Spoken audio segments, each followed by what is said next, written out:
Hello, good evening, Wakefield. I am calling to order this town council meeting of November 28th, 2022. I move to do the Pledge of Allegiance. I pledge Allegiance to the flag of the United States of America and to the republic for which it stands, one nation, under God, indivisible, with liberty and justice for all. Item 3 is attendance. All my fellow councilors are here today.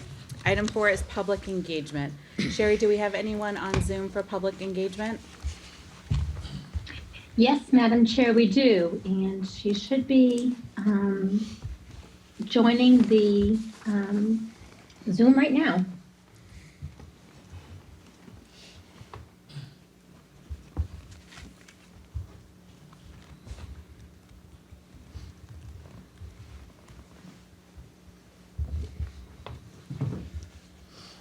Hi, Marlene, can you hear us?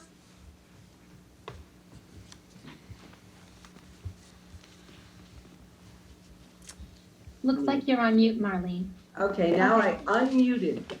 Hi, Nope, hello, you're good now. Marlene. Am I okay now? Just to remind everyone who's offering public comment, if you could state your name and your address, and then we'd like to hold people to 3 minutes. This isn't a back and forth, but all the councilors will be listening and take in what you are offering as public comment. So with that, Marlene, if you could introduce yourself. Okay, thank you. My name is Marlene Feldwish. I live at 598 North Avenue. And I'm here tonight because I have a fairly urgent concern that I've had for the 2+ years. I've lived up at that end of North Ave and was really exacerbated not quite 2 weeks ago when a pedestrian was hit Friday, November 18th in front of building 600. She was walking her dogs. I'm assuming, I didn't see the beginning. She was either coming across the street from the lakeside end or trying to cross to the lakeside end with her dogs. Something that happens a whole lot outside our buildings because there are a lot of residents and many are dog owners. I know she was critically injured and one of her dogs was killed. I have been sort of part of, full disclosure, Safe Streets Working Group. What prompted me to join was the fact that a pedestrian was killed not quite a year ago down at the other end of Main Street. And in the few years that I've lived in Wakefield, I've witnessed crossing some of the main streets are really difficult. North Ave is a challenge. It's a challenge and it's dangerous. I walk the lake a few times a week. I walk down to my daughter's house. I walk down to the library. I have to get to the other side of the street. And even if you're crossing and somebody stops, say somebody stops on the northbound end, people will still continue to whiz by southbound. There's no consideration.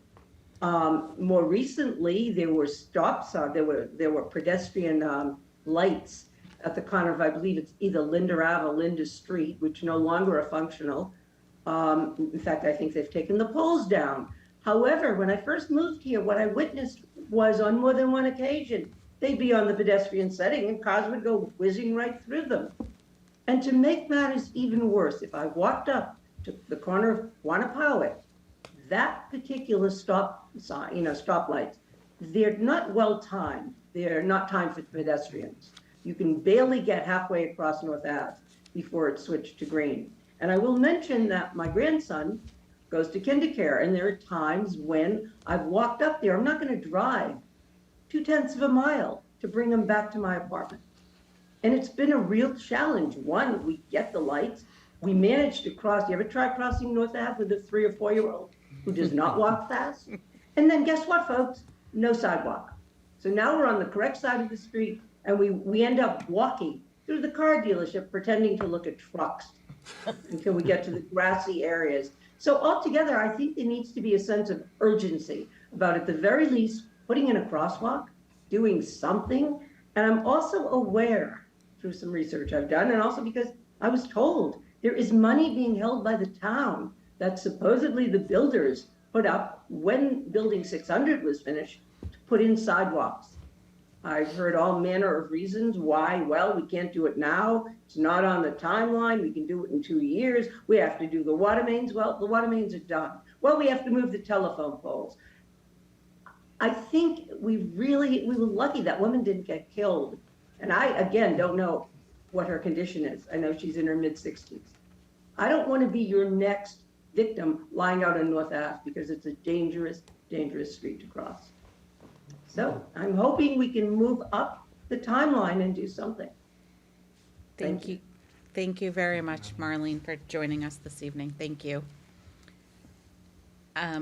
Sherry, anyone else on Zoom? No, there's no one else on Zoom. Okay. Michelle?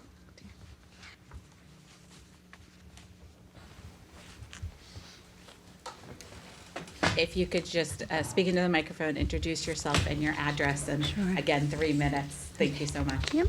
I'm Michelle Toppy, 53 Greenwood Ave. I'm just going to read mine because it's a little easier for me that way. I'd like to ask the Town Council and Town Administrator, Mr. Mayo, to encourage our community to shovel and clear the sidewalk in front of their property this winter. Each winter, I encounter many sidewalks that have not been shoveled. This creates unsafe conditions for all members of our community. Children, seniors, and people with mobility challenges end up having to walk in the street to get to school, work, and countless other destinations. It is important to keep in mind that the streets are already narrower due to banks of plowed snow, increasing the danger for those who must walk on the street. I've been told the town clears all sidewalks, although it may take a few days, but I have not found this to be true. The town does clear certain sidewalks, but many are left covered with snow and are impassable. The town most likely does not have the staff nor the funding to clear all sidewalks. I encourage our community to help keep our residents safe by keeping the sidewalks clear. If you have a neighbor that would have difficulty shoveling, be a good neighbor and shovel for them. My family has done this since we moved to Wakefield over 20 years ago. I'm asking the Town Council and Town Administrator to help communicate to our residents through multiple sources the importance of shoveling and encourage them to shovel the sidewalks in front of their property. Let's commit to keeping our town a safe place to walk. Thank you. Thank you very much. Madam Chair, can I just put in a plug on this topic?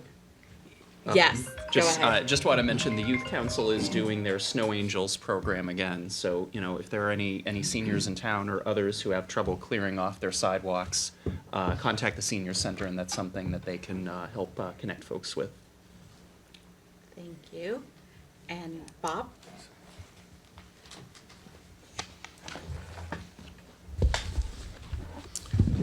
Good evening. My name is Bob Brooks. I live at 7 June Circle. First of all, my apologies on sending this letter out earlier. I sent it to all the council members last night, and unfortunately I didn't know the procedure, and I should have sent it to our town administrator and to the town secretary. Policy, which I didn't do. My apologies. The letter has 4 questions specifically for the town council, and there are 2 for the, 4 questions which I would like to have asked or referred to Mr. DeBerry from the Northeast, superintendent from the Northeast School. The other 2 questions are basically for the town council. I won't spend the time reading them because I know you should all have them. If you don't, I have extra copies. Just to save time, it might be better to have them asked after Mr. DeBerry does his presentation. In a different thing, I'd like to mention that I have been a resident in Wakefield for over 46 years, and at my present location for 25. Since I found out about this project in February of 2021, and as only by receiving an abutters notice of the ANRAD from the Conservation Committee, was I well aware of what was been taken on for the past 5 years. And I talked to some of my neighbors and a couple of the other butters, and they weren't even aware of the project. So as far as us, we're trying to play catch-up for 5 years without having a true knowledge of what is actually being built there. From day one, my concern has always been the blasting and find out there's even going to be more blasting. Originally, I was told by the project manager that the blasting was going to be approximately 2 months, the stone crushing was going to be 6 weeks, and to tell you the truth, to be honest, it's going to be a living hell for you. Now, I've asked him that question again. He's backtracked. He says he doesn't remember ever saying that. Then we found out that it was told that there's going to be 6 weeks. And then at the last meeting on August 18th at the school building committee, it was informed by their data that it's going to be approximately 6 months to clear it down, including the blasting. And that's stated on their report what the time frame is. I just feel that most of it's unnecessary. I'm concerned about the property. The distance between my house and where the blasting is going to be is approximately 300 to 350 feet, which is relatively close. I've looked at their reports, and SCARTEP says that they should be keep the blasting to a very minimum, very light on it. But with the rock and the stone and the ledge that's there, it's very hard. It's thousands of years old. And by their report, it takes them 210 minutes to drill 11 inches of stone. Is that my timer? It is, but keep going. Thanks. So to me, it's going to be a lot more serious than anticipated. And I don't, I've been informed that if I have any problems with, they're going to come out to survey the property. And if I have any problems, just to contact my own insurance company. And I'd like to find out who's actually going to pay for this to get it done if there is some serious damage. Thank you for listening to my comments. Thank you. And we did get your email. Never feel like you can't email all of us. I don't know if the superintendent got a copy of your question. So if you have a copy, you might want to give it to them. Sure. Just so that you have it? Okay. No, I'd rather answer it Okay. how it is. I don't need to. Okay. That's just if you had copies there. I can, Okay. Thank you very much. Can I pass these? Yeah. I have it. Sherry, anyone else for public comment? We do not have anybody else. Okay, great. And I think we are all set in here. Moving on, item 5 is going to be postponed. The applicant had a funeral to attend, so we will do that at our next meeting. Moving on to item 6, Northeast Metro Tech. I'll take the lower microphone, Ted. So I brought with me Ted Nickley, the former superintendent, who really got this ball rolling before retiring and passing it off to me, but who came back as the building committee chair. So I would like to start responding to a comment by the gentleman behind me. And I think it's a lot about maybe memory. Very proud to say, and Ted was with me, that prior to the very first building committee meeting, I handed an invitation to this gentleman and to the other neighbors. We walked around the neighborhood, and we actually handed invitations to our very first building committee meeting, which he was in attendance. So I did want to correct that statement, and I'd be more than happy to, at some point, provide a sign-in sheet from that meeting. So, correcting some of the inaccuracies is very important. In fact, I was also present for some of the conversations that he discussed that aren't accurate either. So I do recommend in the future things maybe in writing, and I'll recommend to my project team that they respond in writing and not deal with some miscommunication and misunderstandings, because a lot of those things were never said or were taken out of context. So, but I'm here, Mr. Mayo asked me to come here to discuss where we are with the project and how it's going. I've got to say it's going great. It's going great. We've been probably for the past 3 or 4 months, Mr. Nickley and I as well, but more with Mr. Nickley's expertise, have been part of the design team. So designing a vocational school as compared to a regular academic school involves a lot more individual departments. So rather than design one academic classroom that covers 75% of the project, we've been actually designing 18 to 20 individual programs. So to work with each program, for example, the dental assisting program is one that we recently worked on, that we would meet with the engineers, the architects, all of the teachers in the program. We've had students involved in the design and be able to, as a team, design all of those individual shops has been a real delight. So we just finished up that process, and we forwarded what they call with the MSBA the 60% review. And it was a really great experience because we're able to involve everybody with the school.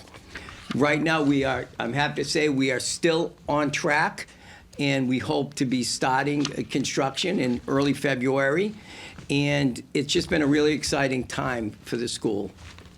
We know there have been some concerns, like with every project, and we're doing our best to be good citizens and to be good members of Wakefield's community. Mr. Nicolay, again, I'm going to ask them to talk a little bit about some of the initiatives that we brought forth. There's one thing to say, hey, this project is so important that we know we have to make tough decisions, which we have, but to work to balance out those decisions and try to come to a better place when we're done with the environment is something that we focused on. So Ted, can you share a little bit about what you've been pursuing? Sure, thank you. I'm actually really excited about some of the programs that we've been looking into, and I think it's going to really work out well. Mr. DeBarry asked me, he said, try to find something that'll involve our students in all of this. And when I first started looking into it, I just started looking at the construction end of it. But then we started talking, and we wanted to look at conservation.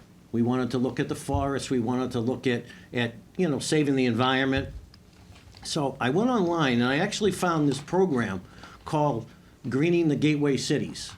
And it sounded really interesting. And when I researched it, 3 of our district cities are gateway cities, and they're on the target list. So we looked into it a little further, and what they do is students like our student council, when they're looking for volunteer hours, they would get together, and it's actually run through the DCR, which is exciting too because they're our neighbors at Wakefield, and Braycott. And the students get together and they go to the gateway cities and they plant trees and they learn about planting them, how to take care of them, and they start a program and they help green those cities. Well, that was the beginning of it.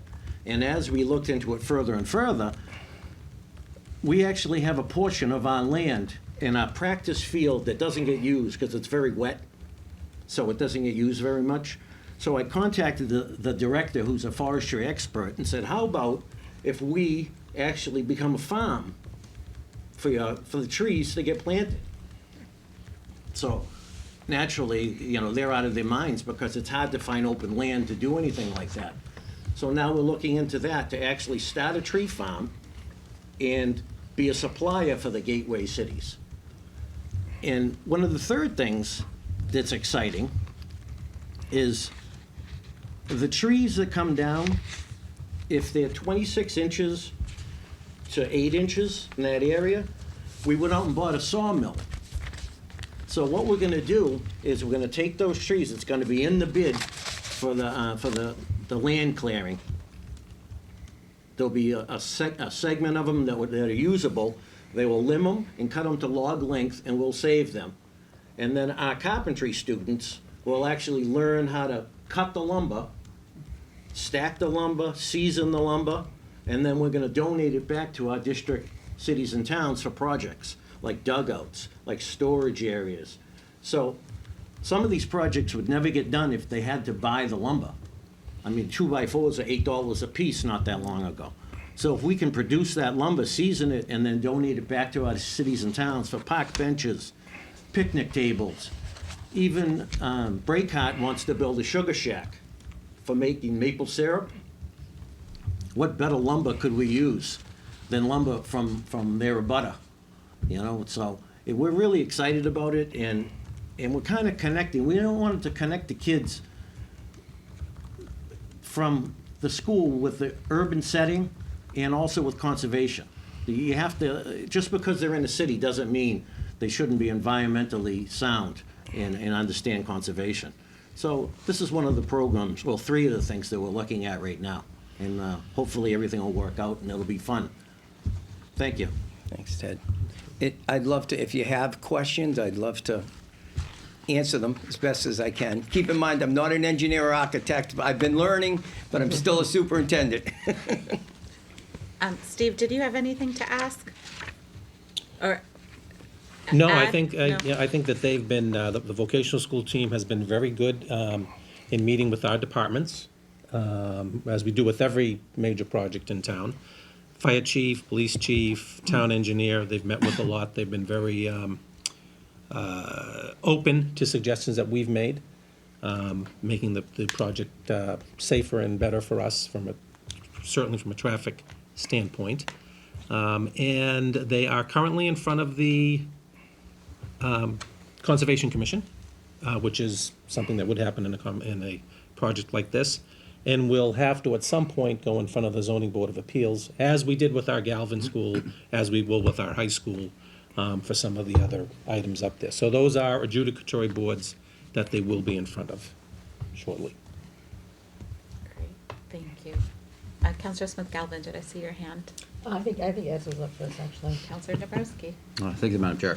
Thank you both for this information. It's very helpful. I guess like just 2 areas of questions, because I know these are obviously important topics. One is there's been a lot of discussion about the forest up there and the deforestation, and I know that we have folks even outside tonight who are holding signs, and it's a concern, and I respect that, certainly. Can you maybe speak a little bit about the process? I know Conservation Commission obviously is involved. I know there are obviously a number of steps, but help those watching better understand what the process is, how the siting ended up as it did, and why it is that this particular site was chosen as compared with some other options that that we've obviously been hearing about. Sure, yeah, absolutely. So there were 3 areas within the campus that were possible, locations for any building. We had the upper football field, baseball field area. There's a lower field that Mr. Nicoli mentioned, and there was the area up where the ledge is. If you want to call it forest, we can call it forest, but where there was a lot of ledge, a lot of branches, and some mixed-in trees. And so we worked with engineers, architects, to determine which site was the most feasible, as the feasibility studies suggest. Personally, I had hoped that the site would be on the football field, because if you look at a football field, it's flat, and you don't need to blast, and you don't need to clear, and that would have been great.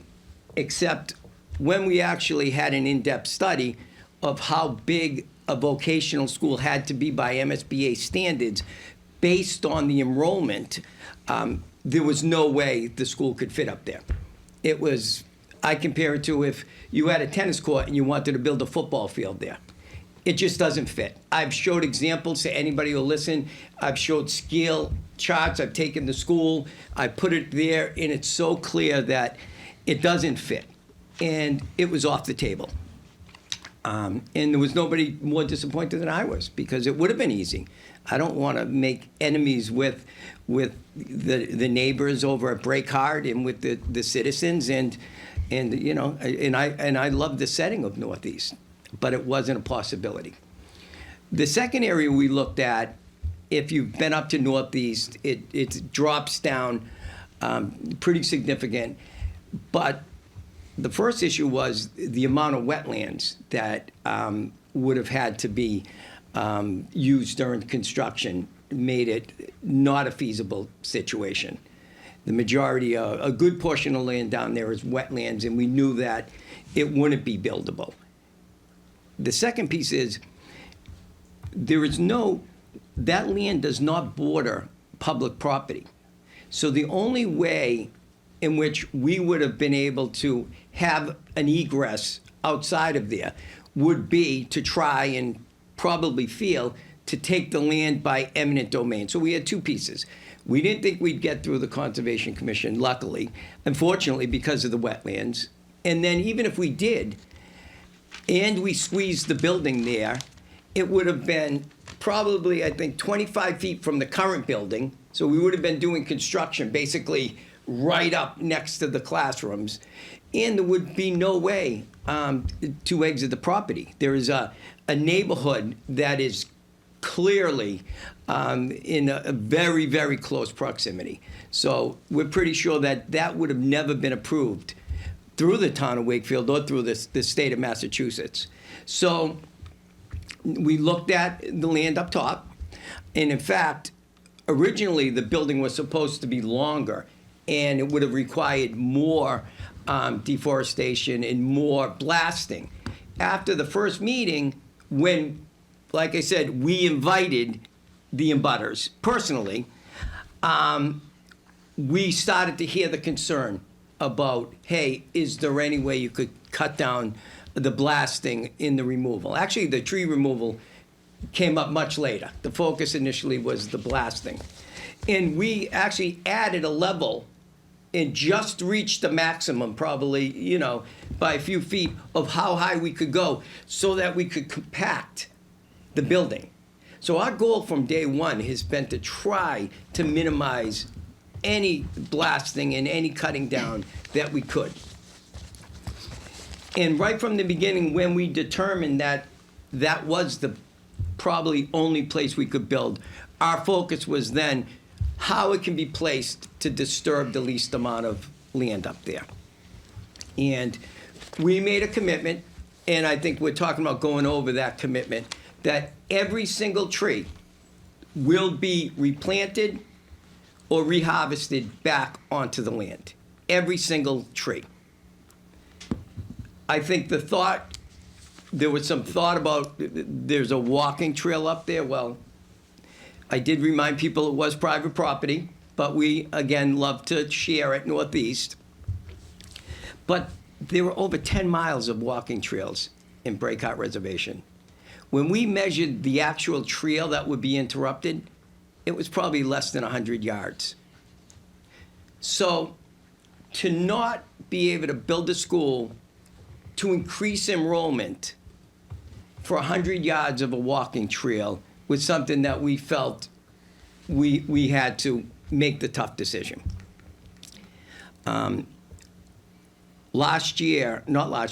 This past open house was the biggest open house we ever had. And our applications this year for 330 seats were over 1,000 students. 1,000 students. We needed to make a bigger Northeast. It could have been timed perfect. Today I was walking down the hall towards our culinary arts restaurant, which is my favorite place, and one of the students stopped me and said, "Hey, Mr. Barry, since we're building a new school, do you think my little brother will have a better chance of getting in? Because it's so hard to get in from Chelsea." And I said, he will have a better chance. I said, he better keep his grades up and do the right thing in school. But to make this school more compact, to fit on that football field, would have meant we could not expand the school. We may have even had to reduce the enrollment of the school.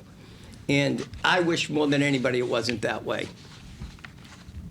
And also, to my understanding, in talking with you about the numbers over the last few months, because I'm excited about this project. I think the vocational technical schools are really an opportunity that is missed for so many students right now. I think it's a travesty that any student who wants to attend one of these schools can't do it. Right. Because that's a life path for them, and they graduate with the skill set that they have for life. And so I'd like to see just a general refocus of how we define education and make it more individualized for the student, but that's a broader topic. But even with this new facility, you expect to have more demand than spaces available, isn't that right? Correct. And that's $317 million later. So I think it just goes to show how important and popular it is that students are looking for real-world opportunities that set them up for really good, Exactly. really good careers going forward. Yeah. I think that's just I can't underscore that enough, because that's such an important piece to all of this. And my final question relates to the cost, and I think we're at 317 now. Mm-hmm. I think that what you and your team have done has been incredibly incredibly creative and proactive in trying to seek out ARPA funds in order to try to offset some of these costs. Can you maybe speak to a little bit about that? I mean, right to the point of actually drafting legislation, because that would have a real impact on our community and our taxpayers and the 11 other communities that are part of this broader district. Sure, and I've got to give credit to Mr. Nicoli, because that's an approach that began while he was superintendent. In the past, as you all know, when you're dealing with funding from the MSBA and the state, all you're really doing is crossing your fingers and hoping that whatever formula they have meets the needs of the community. We decided we were going to take a more proactive step, that Mr. Nicoli really looked at the formula initially when we were given a quote on how much funding we would get, a percentage rather, and found some flaws in that formula. And he and I was a principal at the time, lobbied throughout the State House, trying to talk some common sense into the House and in the Senate about how we could improve that formula. And by doing so, your initial accomplishment brought immediately $30 million to the project. And then once the opera funds started coming in and all of the different federal funds started coming in, we really went on a campaign to try to find as much grant money as could be. At the same time, MSBA, Jack McCarthy, I don't think he liked seeing my phone number on his caller ID, because we pressured and we fought to increase the square foot allowance. We fought to make things allowable that in the past weren't allowable, and we've made a lot of great strides that I think the new Wakefield High project will also reap some benefits from some of the changes they made. But it was a true campaign, and I would have loved to get more. And if I could add something, even after the vote and we were approved, we continue to try to do that. We haven't given that up. We're still writing letters. We're still in the State House. We're still working, because it isn't just about us. It's about our district. So we're still trying all the time. We're having senators for lunch to try to talk to them. We're writing letters. So it hasn't ended just because we got what we wanted. Right. We just submitted a $7 million grant application through the federal government that, again, we're hoping goes through. We feel really confident. And like Ted said, I know, in politics, a lot of, mayors and town managers get skeptical. And, you promised us the world until you get the vote, and then we won't hear from you. So we made it our point to not be those guys and to keep up the fight to save the towns like Wakefield as much money as we can. I just think it's so incredibly important because we're looking at communities like Wakefield that have the new high school that's potentially on the horizon, up for town vote soon.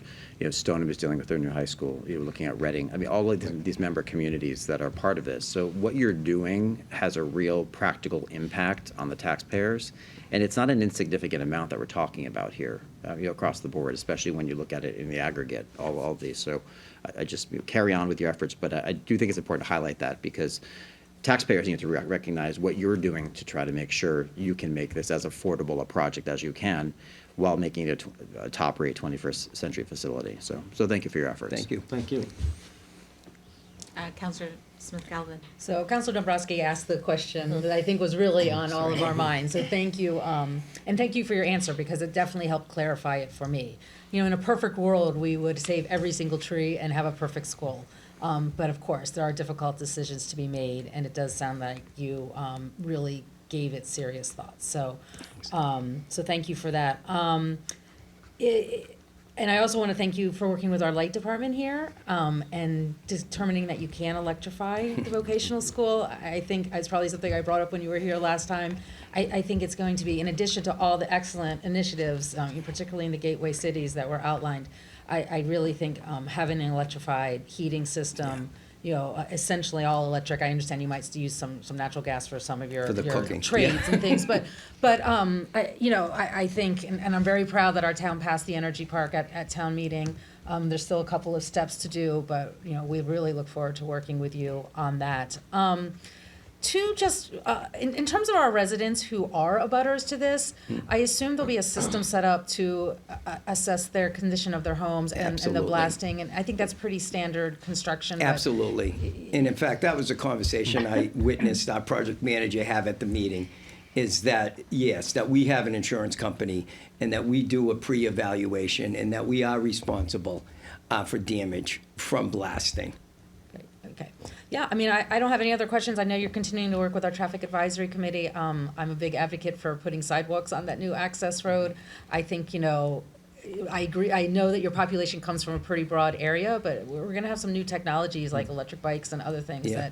that, people will be, maybe have different ways to get to school. So, I know that that's an ongoing and appreciate your involvement in that as well. So good luck with everything. Thank you. Can I just follow up on one thing? You may. So on the issue of blasting, a permit will have to be obtained from our fire chief. So we do have the expertise there, and again, there's a pre-blast survey. You know about that, and that's all. It's liability all on the vocational school. It's not on any of the homeowners in the area. Number two, we will also be looking at all other effects, including stormwater effects, and we have a very talented engineering department, as we've had them in front of us many times, and they are really stretched right now. They're doing a lot of projects for the town. So for this project, we actually also ordered a peer review from an outside consultant to take a look at it. It's that important, it's that big, and there's a lot of work going on. So, we will have the peer review, and our engineer and his team will also review it. So I think that that's really going to get the careful scrutiny, and we certainly have the capacity to handle those complex issues. Just wanted to jump in on that. Thank you. Counselor Chines? Thank you. And given that the district-wide vote was a few months ago, thank you for coming back and speaking to us, to your point earlier.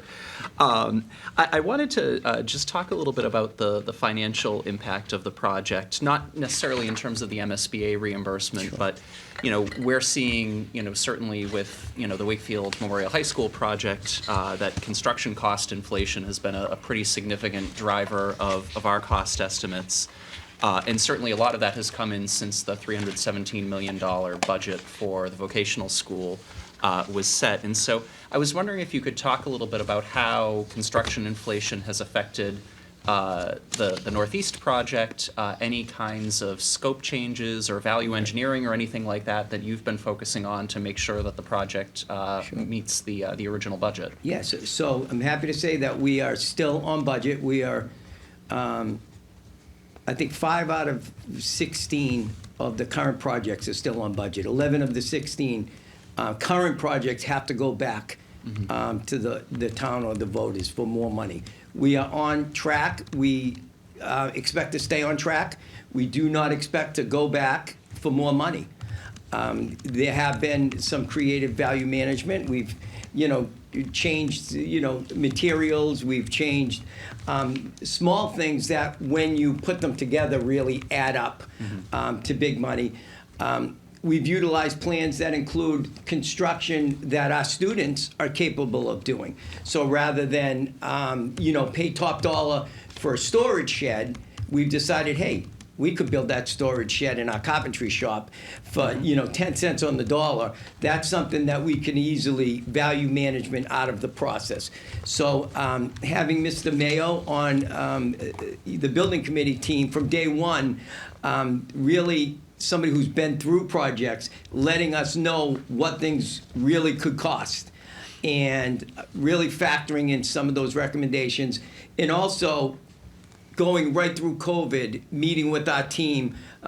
Mind you, it was also on Zoom, but making adjustments prior to even reaching the value management point was a very big piece to the project. But we're very proud that we're still on target, and our expectation is that will continue that way. Great. No, that's great to hear. I mean, certainly it's unfortunately not news that you hear in a lot of projects these days. So appreciate that, and also appreciate the creativity around using the resources you have in the students as well. I mean, I think that's another good example of having the building project be a learning opportunity Right. for students too. So glad to hear that's something you're working through. A quick example of some of that value management, if they're so small, but they add up to so much. On the back side of the building, there was a soffit off the roof that went out 5 feet on the original design. And we all looked at it saying, how expensive is that? It was almost $1 million. And it really didn't show at all as you drove up to the building. It was just on the back side of the building. So it's things like that. That went. This went, that went, and we got it down to where it had to be, and without really taking away anything from the shops, anything from the really important parts of the school. So it took a long time to do, but we're actually in better shape this month than we were last month, because steel was up 110%, and it's only up 101% now. So, it's small, but it adds We'll hope up. that declining trend continues. Yeah. Great. Thank you. Okay. Councilor McLean? A couple quick questions. Some discussion was had from your abutter indicating how long this might take. So if you start in February of '23, do you have a window of time that, your blasting and clearing operations would take? Right, so I think, again, the miscommunication is because I believe our engineer and our project team said that it would be a 6-month process. But that includes everything from picking up leaves to cleaning up, the area, to doing certain digging. The blasting itself is not going to be 6 months. So again, the blasting was taken from, the blasting will probably be a couple hours a day for 6 weeks, and then the overall clearing will be 6 months. And then as telephone tag started, before you know it, people are saying, oh, they're gonna be blasting for 6 months straight. So as soon as we get an exact schedule, we haven't gone even out to bid with most of our subcontractors, be happy to share it. And we did from day one say, yeah, there's going to be blasting, but it's not the blasting we used to see on the cartoons. It's very, very detailed. It's very precise. Obviously, you do hear something, but it's not exploding rock that's flying through neighborhoods. It's completely covered. It's timed at a point in the day where you're less likely to be disturbed by it. We're not going to, as we couldn't anyway, blast from 6 a.m. to 9 at night. We would work with the abutters and do maybe an afternoon blasting, maybe from 11:30 to 1:30 in the afternoon might be a good time. So it's not to the level that it's being portrayed.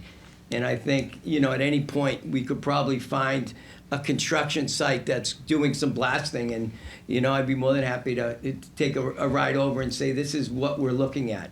It's not the stereotypical blasting that people think of. And I've also heard or read, concerns about the road. Could you tell us about the access road? Is it going to have a sidewalk, no sidewalk? Going up to the building, is it going to be safe? So, first of all, I'd like to remind everybody, and especially the public, about our website, which covers everything. So in responding to one of the many news stations that people have been calling, I said to the reporter, have you been to our website? And she said, yes, that was probably the most detailed project website I have ever seen. And that you're right, everything is covered. So I just ask people, when you hear something from somebody who doesn't want the project to be built, take a look at our website and confirm it, because it's all there in black and white. Every part of the process, everything we're doing, every meeting we've had, everything we intend to do is on that website. So the road started before Mr. Nicolai's time, with the police chief and the fire chief setting up a meeting with the prior superintendent begging for a second egress out of Northeast. And they had known about this old road that had been on the books and was, a little bit of a trail now, and really almost begged us to start looking into building that road. If anyone ever has the desire to come see our evacuation drill, it's not a great scenario when you have one exit down Hemlock Road. As fire trucks, police cars, and parents are coming up. So we've had this happen. It turns into a gridlock at the guard shack. So that was the first discussion of the road. And that's how it became part of the project. The second piece with the sidewalk, we went to a board meeting here in Wakefield. I think it might have been maybe the traffic advisory or one of the meetings set up with all of the advisors. And I believe the town officials, including the fire chief, the police chief, Mr. Mayor, wanted to see a sidewalk there for safety reasons. And, there was discussion early on that the abutters didn't want a sidewalk because they didn't want people walking down to their neighborhoods and such. So, we really looked at the pros and cons, and we looked at the needs of Wakefield, and we changed the plans to add the sidewalk. And it was a very costly change, and we're happy to do it. If that's what the community wants, then we're going to do everything we can to make you all happy. So that's how the sidewalk came up. Currently, there is a sidewalk being planned and are part of the plan. So hopefully that doesn't change. That's all I had. That's all. Thank you, Councillor Dennehy. Hi, I want to thank you for coming because I think that, I think having you here and talk about it, I've been to your website, I think your website's very good, but it doesn't take the place of having you here in front of us. Yeah. And we have heard a lot from people about the conservation piece, and having you explain it, of why you cited it, I think was really great. And so I appreciate that. And I just want to applaud you for your creativity too, and really working really hard to think of things in different ways. And I think that's wonderful. I think the vocational education is really needed, and I agree with Councilor Dombrowski is that we don't want to turn students away. Is that this can make a huge difference in somebody's life, in terms of their whole future trajectory. And so I know we have to make tough decisions, and people are going to be inconvenienced, and I'm sorry for that. But I do think that when you do a cost-benefit analysis of what is in the best interest of everybody, tough decisions do have to be made, and I think this is a very important initiative, building project for our community. So, and thank you for everything that, your thoughtfulness and approach. Thank you. I would like to add, to put things in context, is that having 12 cities and towns to communicate with, we went to over 50 meetings just like this and did our best to get the word out, but it's hard to reach 12 communities on a project. And you know how hard it is just with one community for people to understand what the situation is. But we're going to keep at it, and we'll do our best to keep informing you all of any updates. But it has been a challenge to reach that many people. I think your website's doing a good job too. So. Thank you. Councillor Vincent. Thanks, Madam Chair. I just had a couple of questions for you on the process. So your goal is to get to 1,400 students? 1,600. 1,600? And that's how much more than you currently have? 25%. 25%. A little bit more now. And your school building committee has 21 members on it? 12. 12? Yep, On the school 12. building committee? Oh, the school building, I thought you meant our school committee. School building committee I has- don't have the numbers offhand, you're the chair. I think it's 21 and two are from Wakefield. What he says. So here's a couple of process questions I have for you.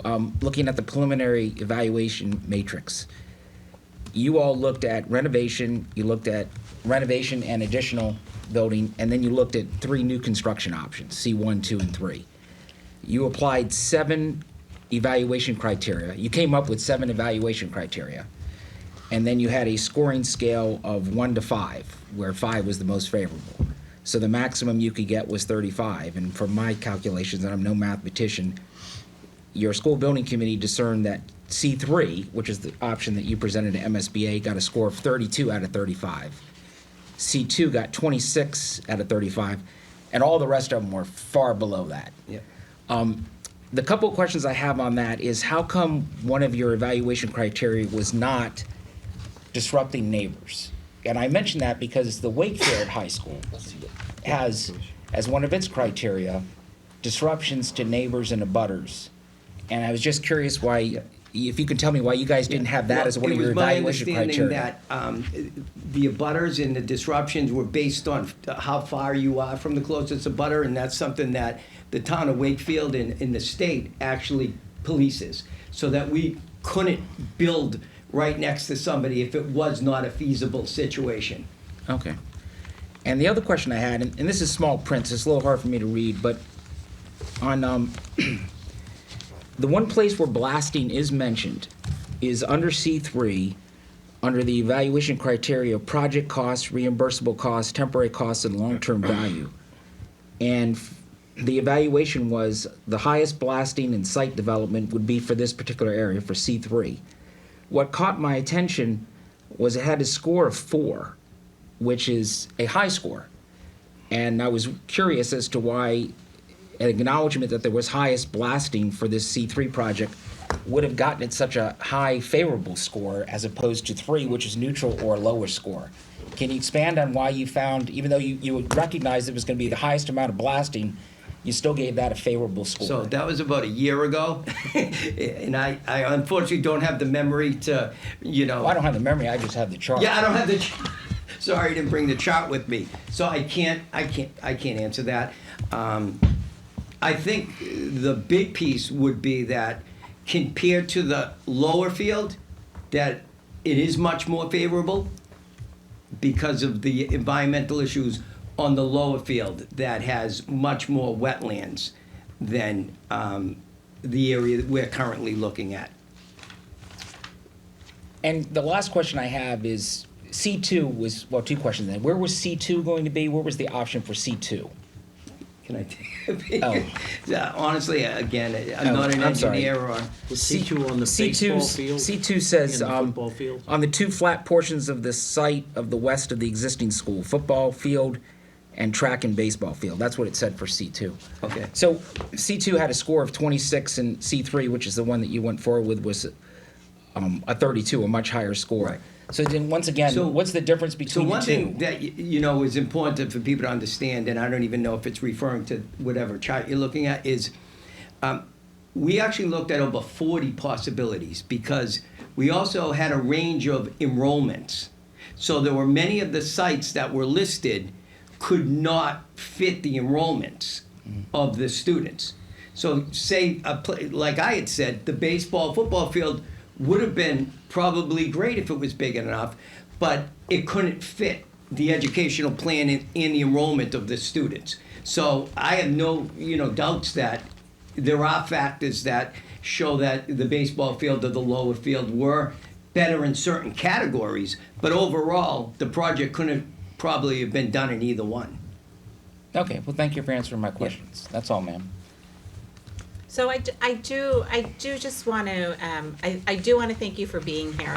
I do want to say that my counselors and our town are supportive of this project. We supported it at town meeting, and then we voted again on it at the, at a town-wide ballot. And so we're completely supportive. Don't ever think that us in venue here was not showing support. I do think because it is in our town, and we have abutters, there's just some more information that we're seeking, and that's why we invited you here today. And I think to continue on, the transparency and the openness would be really appreciated. So Steve mentioned that, it's in front of Conservation Commission right now. Those are all public meetings. It will go in front of ZBA, all public meetings. I'm assuming your chairman, your board meetings are also public. So those are all members of the And public. school committee meetings And are school public committee as well. meetings, yep. And so they're all public, so I encourage people to go and ask questions. I think because it is our town and because we potentially we'll have a project right next door. I think there is just a level of just asking more questions. Has nothing to do with support. We are all in support of this school. So I really appreciate you coming in, and look forward to further conversations. And yes. I just want to add to that because I think it's important that Wakefield does have an elected member on your school Yep. committee. And I think the public should know that and reach out to them if there are any Absolutely. concerns Yep. as well. Yep, and I think Mr. Mayor knows I've jumped at every opportunity to be in front of any of the boards. In fact, tonight he said, well, you could be on Zoom, and I said, no, I want to be there in person. We appreciate it. No, and we appreciate it. Yeah. I wanted to clarify. I don't want you to take Absolutely. this as we're No, not but supportive. We are super It makes me supportive. feel more welcome. And I think happy to be what here. Counselor Smith Galvin said about having, we're so excited to have this brand new school that's mostly electric. Is that what we're saying? Mostly electric. Having the sidewalks, those are all things making it a stronger school. I actually think we might have you back here in a year to talk about building us a shed for potentially our high school. Absolutely. Steve, I feel Or a like, bathroom run. or make a little. I don't know how we use the dental students, but we'll think about that. But I think this is a great collaboration. Dental So hygiene clinics at the senior center. exactly, I think we can work on everything. So did you have something to add, Counselor? I just wanted to add, Madam Chair, that I think it's also important for the public to understand what the town council's role is in all of this. Yes. And so we're the voice of the community, as that's how I see us. So we're asking a lot of these questions. I think the questions that we've posed to you are reflective of what we've been hearing from the residents, ultimately, but just so the public understands, we don't have authority to make decisions relative to this project. Certainly, the Conservation Commission and Zoning Board of Appeals, that's really where, the public input is super important. And to everyone's point, I do encourage that, but I don't want anyone to be under, the misimpression that as a council, we are deciding anything definitively. We're just trying to be the voice of our community, certainly, and make sure we get the answers as best we can. And I appreciate you taking part in this kind of open forum. But to the other points that were made, there's a lot of opportunities for the public to still be involved, and I would really encourage people to do that. Thanks. Thank you. Thank you. Free to go. Thanks Thank for you very joining us. Thank you for having Thanks us. again. Thank you very much. Thank Our you. pleasure. Okay, moving on, item 7, Health and Human Services. I think we have the Health and Human Service team up here, and maybe one person on Zoom, Sherry? Catherine might be joining Yeah, us by please. Zoom. Oh, Catherine, sure. Yes. I can bring her over. And so we have you split on the agenda talking about the energy fund first, and then talking about the intermunicipal agreement. Is that, Yes. yeah? that's- Does that that's sound good? correct. Yeah. Good. So- And I also want to take this opportunity for us all to meet Jason and him tell us more about himself. Yeah, I can start with that if you want. So, hi to everybody that I haven't met yet. I am Jason Stone. I'm the Social Services Coordinator at Health and Human Services. It's been 2 months, just a hair over 2 months, so it's nice to be here in person. There is, I guess, a PowerPoint presentation that I put together. It got a little lost in translation and going from Google to Microsoft, but it's, but there is a presentation that went around. I don't know if you folks have it or, I guess not. So, okay. I have, No, so, we don't have it. okay. So I put together stats, if that's an interesting thing to town council for what we've been up to over the last 2 months. So I started the day after Labor Day, September 7th, which was also the first day of school. First day my daughter was at Wakefield High School, so that was an interesting day. Through the end of the week that ended November 18th, 42 total referrals to social services to me. The largest referral sources so far have been Wakefield Food Pantry, because for those that don't know, I am based there 2 days a week. The 2 days that the pantry is open, I'm there 9-ish to whenever, sometime after 1. I do have an office at the basement of the AmeriCal, and then usually back there every other Thursday night when they're open in the evenings as well. The second largest referral source, and actually the numbers have changed since I put this together. Second largest referral source has been Wakefield Municipal Gas and Light Department. One of the largest one of the most time-consuming things that I've been up to, especially the last month or so, has been helping folks access fuel assistance benefits, which will certainly dovetail into the town program that we had talked about. But in the town program, everybody has to be approved for LIHEAP, the Low-Income Heating Assistance Program. That has been a very time-consuming project. For those that have not accessed LEO, the agency here in our area that doles out those funds is called LEO, the Lynn Economic Opportunity Office. They are in charge of essentially disseminating all of the federal and state money that's approved for LIHEAP. You have to apply, you have to meet certain income thresholds. If you don't meet those thresholds, there are supplemental programs out there, but you sort of have to go through one first and then go through the rest of them. So I've been meeting with people either at 5 Common Street or at the pantry to process those applications, to upload all of their information to the LEO website, to get them preliminary appointments set up. So it's a time-consuming process. Most people have not heard yet if they've been approved for funding. I'm assuming most people have been, because from what I know of their situations and their finances, I'm assuming that most of them will. It's just a matter of hurry up and wait, essentially. LEO will also be at the senior center tomorrow for people to sign up, walk-ins from 9:30 to 11:30. I don't know how many folks they see in a 2-hour window, because the process itself takes between 45 minutes and an hour or so per person, and that's for small households. Most common referral reasons that we've seen so far, obviously being at the food pantry, is food insecurity assistance, and obviously fuel and energy assistance. There are slides, I can send them around later, showing where all of the actual referral sources,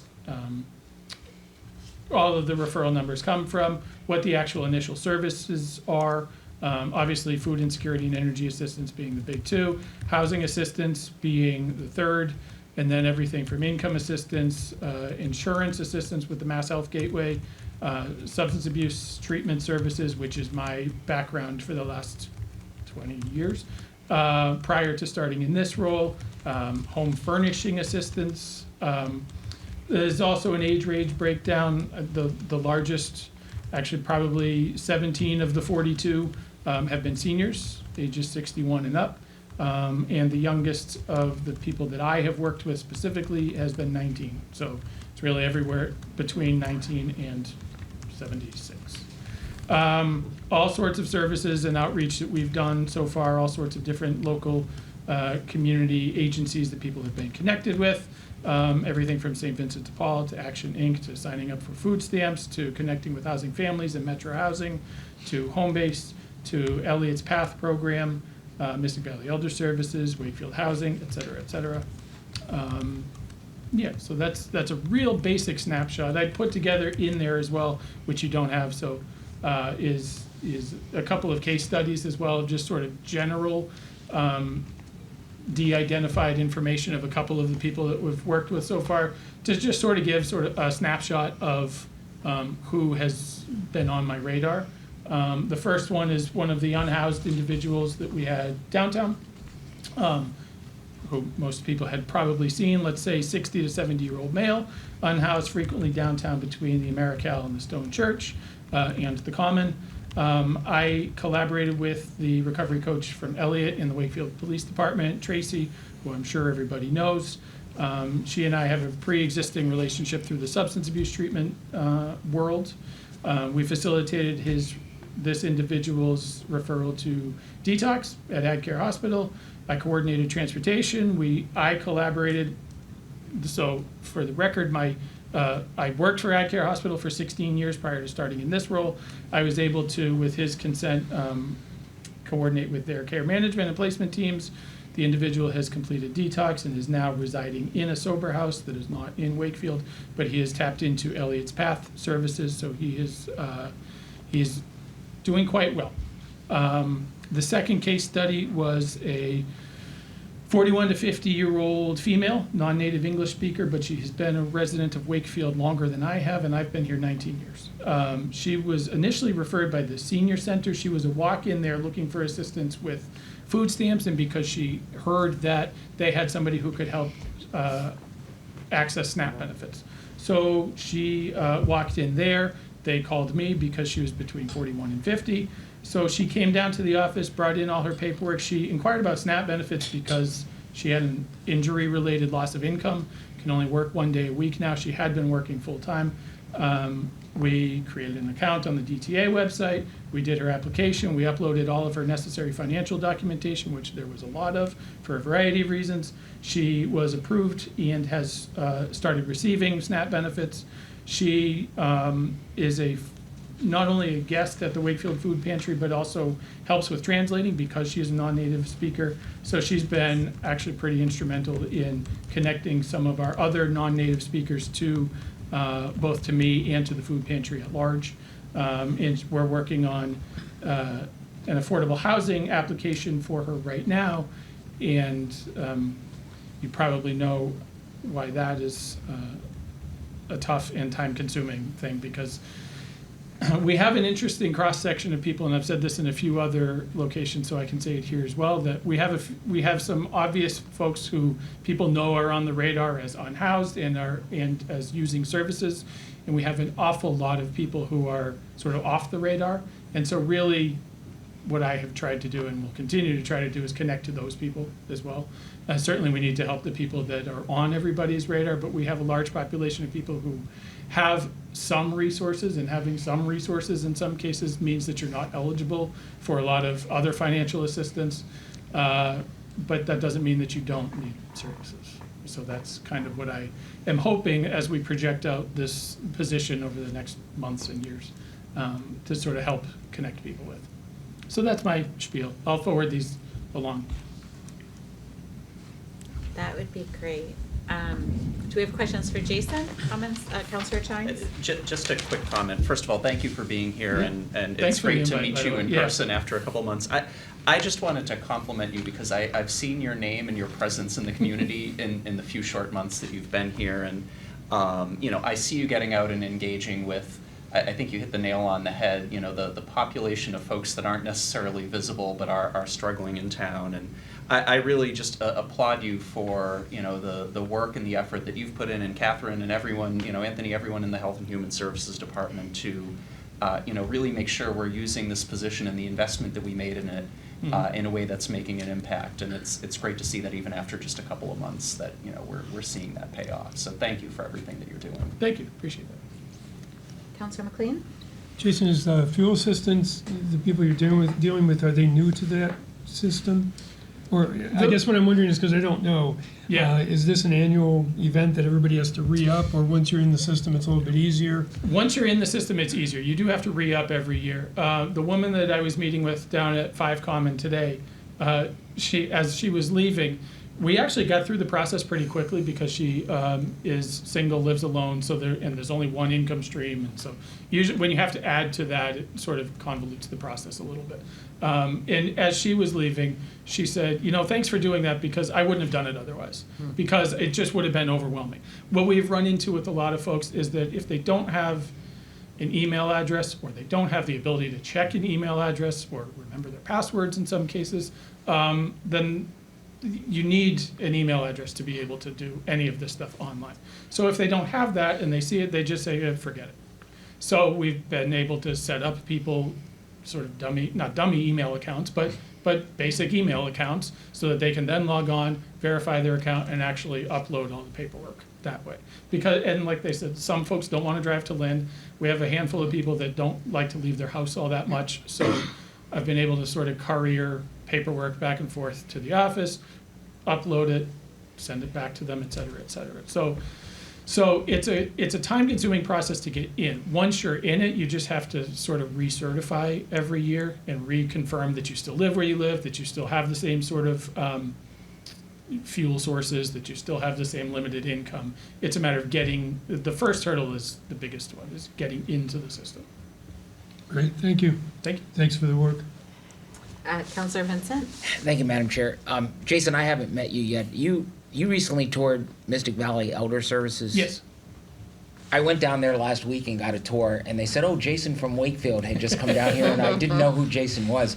But they were very complimentary about your tour there. And I was fascinated with the amount of services that they gave me a chart about the first 6 months of this year. Yeah. And the services they've been providing to seniors here in Wakefield, and it was upwards of 350, 360 people. Mhm. Did you get a similar Yeah, I think information they from gave me them? the same spreadsheet, I think, Yeah. yeah. Thank you for what you're doing. Yeah, no, that's fascinating, and the hope is to sort of tie into, and sort of foster some of the positive connections with them over the coming months. But that was a good first meeting. That's all I have. Thank you. Counselor Smith Galvin? I just want to say that this is exactly what we wanted, I think, when we voted to put more money into social services. So I don't have anything to add, except we're so thrilled to have you on, and keep up the good work. And Thank you. I know there's a lot of need out there, and I'm really proud of Wakefield for trying to respond to it. So am I, and truthfully, that's part of why I'm here, because I like living here, but I also like working here, and I like that this is an investment that the community's made. Counselor Dennehy? I just want to say thank you too. And, you know, when we voted on this was a big change in an investment. And I think that we definitely see the need. We definitely see the need. And I think I think that this type of help should be offered at the local level. I mean, people should not have to navigate and figure out where to go and how to get there, because people fall through the cracks. People get frustrated. They don't live in that world day to day, so they don't know where to go, how to access it. And yeah, I'm very proud of our town for providing this service. So, and thank you for doing it, and all of your hard work. And it's nice Happy to to meet do it. you. It's nice to meet you because I've heard your name. I've heard the good things that you're doing. So. Everybody's heard the lawyer on Route 1's name. I get that every single day. That's why it That's sounds exactly- familiar. Wait, are you not him? He's much more handsome. Counselor Dvorsky? I think this has been very important work that you're doing, certainly. One of the things that strikes me is the outreach piece, and I know, Anthony, maybe you could speak to this too. And it seems like being there to greet guests at the food pantry is one obvious way. It seems like having a presence at the senior center, but I'm just thinking about all those other folks. In the same way that, you know, we often refer people to like our website, for instance. But we say, okay, well, make sure we have print materials at the library so people have access in other ways too. I'm just trying to think about all those people who may not utilize the food pantry, may not go to the senior center, but have the need that exists. And it sounds like this is pretty labor intensive too. So are there certain strategies or ways that as a town we can better promote the ability to reach out? Because I candidly, this is super helpful, and I know Yeah. it'll probably be in the item, and it'll probably be, we'll get some traction that way. But candidly, without you saying this, I wouldn't know that exists in our community. And I feel fortunate not to be in need of the services, but there are a lot of people that are differently positioned who do. Right. And so, how are those folks, or talk about kind of falling through the cracks? How are those folks kind of targeted? Yeah, I think that. Or what can we do as a town to help to get the word out to them, I guess is the better question. I've been trying to meet with as many people as I can, we'll put it that way. And so getting involved in the school department, which I had been peripherally a little bit through Wake Up, but really now certainly a lot more in this role, with the student support services folks, with trying to get to Wakefield Housing. I've had a few good meetings with the folks at Wakefield Housing. And frankly, I think that in part, like I said before, where a lot of the referrals come from Wakefield Municipal Gas and Light, I have a pretty good relationship with Robin Leary at their customer service office now. I know that they have put my name and information in their flyers and on their website as well. So that's where a lot of the outreach has come from so far, which isn't really a thing that I was expecting necessarily, but they've been publicizing that portion of the position exists. So yeah, I'm not really sure. Outside of that, it's really trying to meet with as many people as we can. I've met with a few of the leaders in the faith community so that they're, and obviously there's a lot more work to do there, but Pastor Dry at the Baptist Church and they've been pretty good about trying to spread the word through their community as well. So really just a matter of trying to meet as many people as I can and letting them know that this is the thing that the town provides now. But I also don't know what I don't know, and I come into this role knowing that I don't know what I don't know and who I don't know. So if there are people that it seems like, oh, you should really meet with X, Y, and Z, then I'm happy to do that. It just feels like it would be nice to have more of a presence. I know, like, we have inserts for various things, like be it tax bills or guest like whatever the case, whatever the case is. You know, in the summer even, you know, so like so people know in advance of. Because I just think, to your point, there are a lot of people who may be more shut in, or just maybe more reclusive, or just maybe a little more private that way, you know. But so ways to kind of like get in their homes with this material, you know, as compared with just really kind of relying on them to kind of make the contact or whatever the case might be, because a lot of them, you know, might be a little too And so that they know that it's not just fuel assistance. Right. I think that I will, especially once the town program sort of gets up and running, I think I probably will be known as the fuel assistance guy, which is certainly good, but I think that there's other aspects to it as well, to the position as well, that would be nice that they know about, so.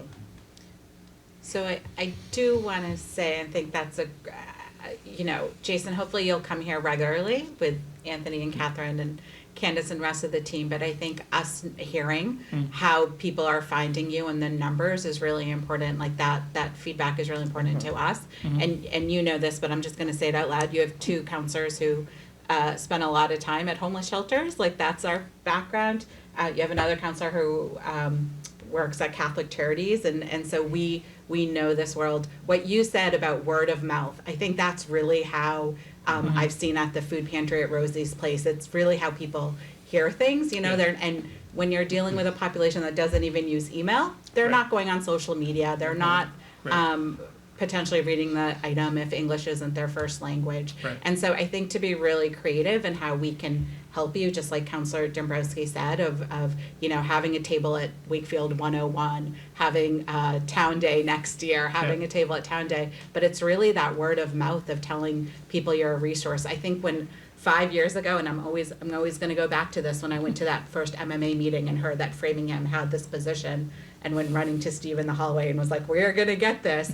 You know, my vision was that it was helping people that weren't at the senior center and weren't in school anymore, right? That middle generation that we all kind of fall in between. And it's really interesting to me that you're saying that actually a lot of seniors are using you, right? And in our minds, the senior center kind of filled that void. But I think there's such a need, and that's just good data for us to have as we think about this position in the future. So use us as a resource. I already know, I've said this to Catherine, that you, the Health and Human Services Department is really good with partnering with all the other organizations that do this. So from Malden to Stoneham to Reading to Melrose, and I think that's also important. It's, you know, people don't stay inside their town borders either. And so that collaboration and having those, talking to, you know, Bread of Life in Malden and talking to the recovery coach in Reading, like it's all interconnected. So, but as you see numbers or you see trends, come to us and we're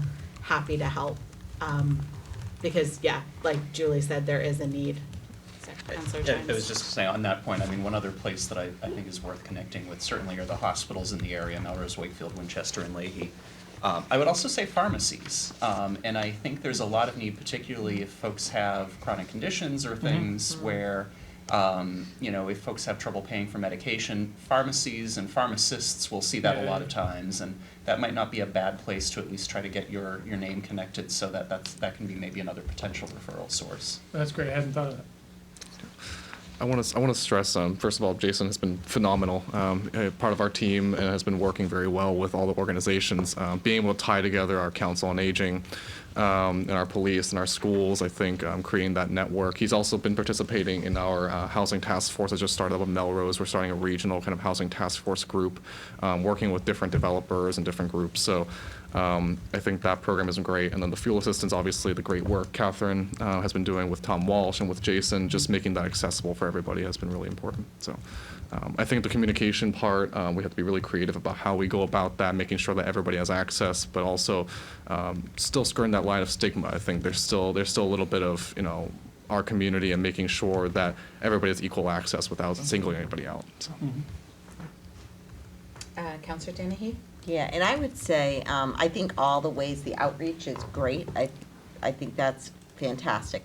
I would also add, like, trying to do more of a mass communication approach. I was thinking of the gas and light bills, like do something, not a letter, but more like a flyer that's, and maybe there's a tagline that can be used is more inviting and reduces the stigma that could be.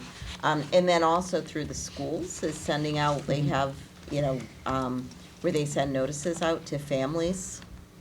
And I'd also look at the daycares and preschools even in terms of I think that a lot of people are being affected by the high cost of living. And and they're trying to go day to day. And so the more we can do mass communication, I think that's a good strategy as well.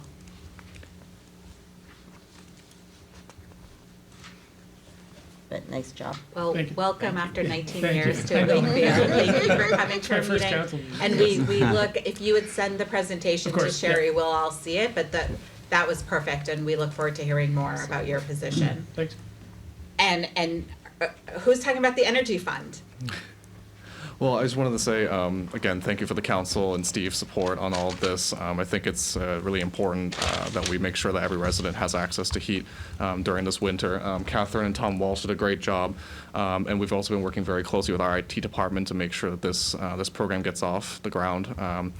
Wakefield Gas and Light has been a great partner as well, and we're making sure that our applications are accessible to people with computers, as well as if they need help in person, Jason's going to be available as well. So we're going to make sure that program is available. So we've also been talking about the different paper forms we'll be using as well to make sure everybody has access to that, and also the state program as well. So.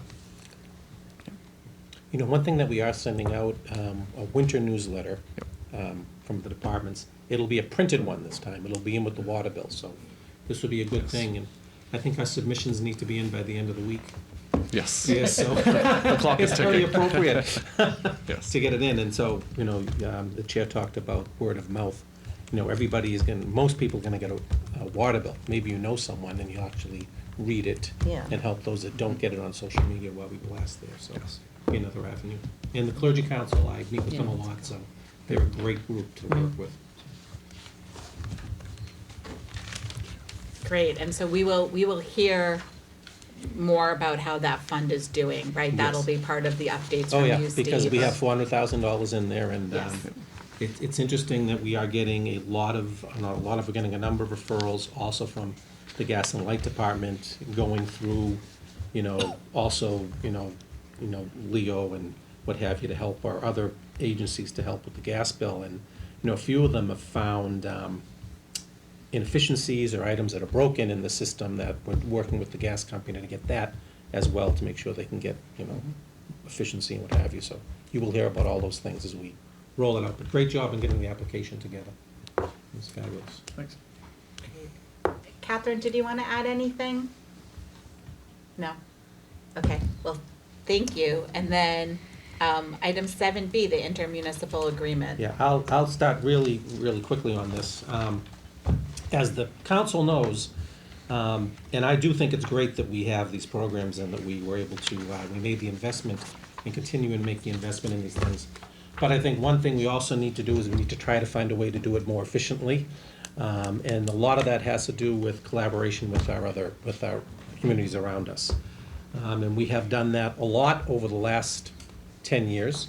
I think Councilor Vincent reminded me today that when we went out with one of our first ones, that Lieutenant Governor at the time came out, Karen Polito came out, and we won a best practice award for collaborating with a couple of other communities, and I think that was on the Veterans Agent. So we've really tried to give services, and part of being efficient is to see if we can give the same service or an enhanced service for less money, and that's really what the collaboration in this case does.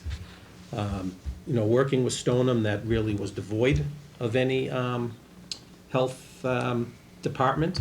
We had been partnering with Melrose for years. We actually had 3 departments before: Melrose, Wakefield, and Reading, and then Reading decided to go their way. a few years ago. So we have a lot of experience with this. We have a great relationship with our fellow communities, with Town Manager Sheehan Dennis Sheehan in Stoneham, and of course Mayor Paul Broder and Melrose. We work together, and by collaborating here, we're going to save, a little over $20,000 a year, which is nothing to sneeze at, particularly going into tough times. We also are able to collaborate together and to apply for grants, because now we have a larger population and we kind of get into an area where, we are able to get access to more government money, federal dollars, what have you. Recently, Anthony mentioned that each community is receiving $100,000 a year for the next 3 years for behavioral problems in school or counseling in school. So this is actually, not other aspect of this is that by collaborating, we get more points on our grants. I think that's the way to look at it. So great job. Anthony is definitely the guy to do it, and I'll be happy to talk about the nitty-gritty of the agreement, as will Town Council Mullen, who's reviewed it, but maybe Anthony can talk a little bit more about the substance of it. Yeah, thank you. So I think the unique partnership that Melrose and Wakefield have right now obviously has great benefits. We work together on a lot of programs.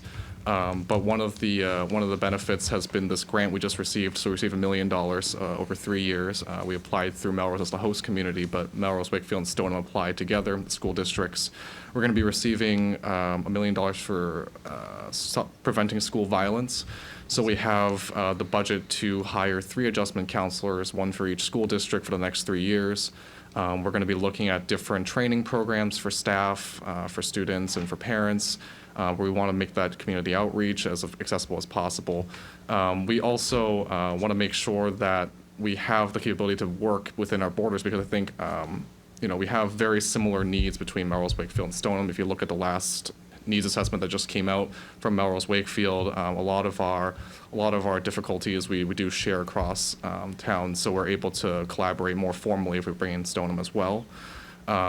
And as Steve said, I think the population allows us to apply for larger grants. And I wanted to obviously acknowledge Candace Linehan. I'll let her speak a little bit about the current programs we have between Melrose and Wakefield, including our vaccinations, and how that might be able to kind of expand further into Stoneham. Thank you. Thank you. Nice to see you all here. I don't think I've actually been in this room, so it's a pleasure. And as Mr. Mayo said, we have a precedent here. We've been working with Melrose for a while, and we know we have a great relationship. We partnered with them recently, just this fall, on our robust vaccination clinic, which of course was augmented by the addition of a new part-time public health nurse.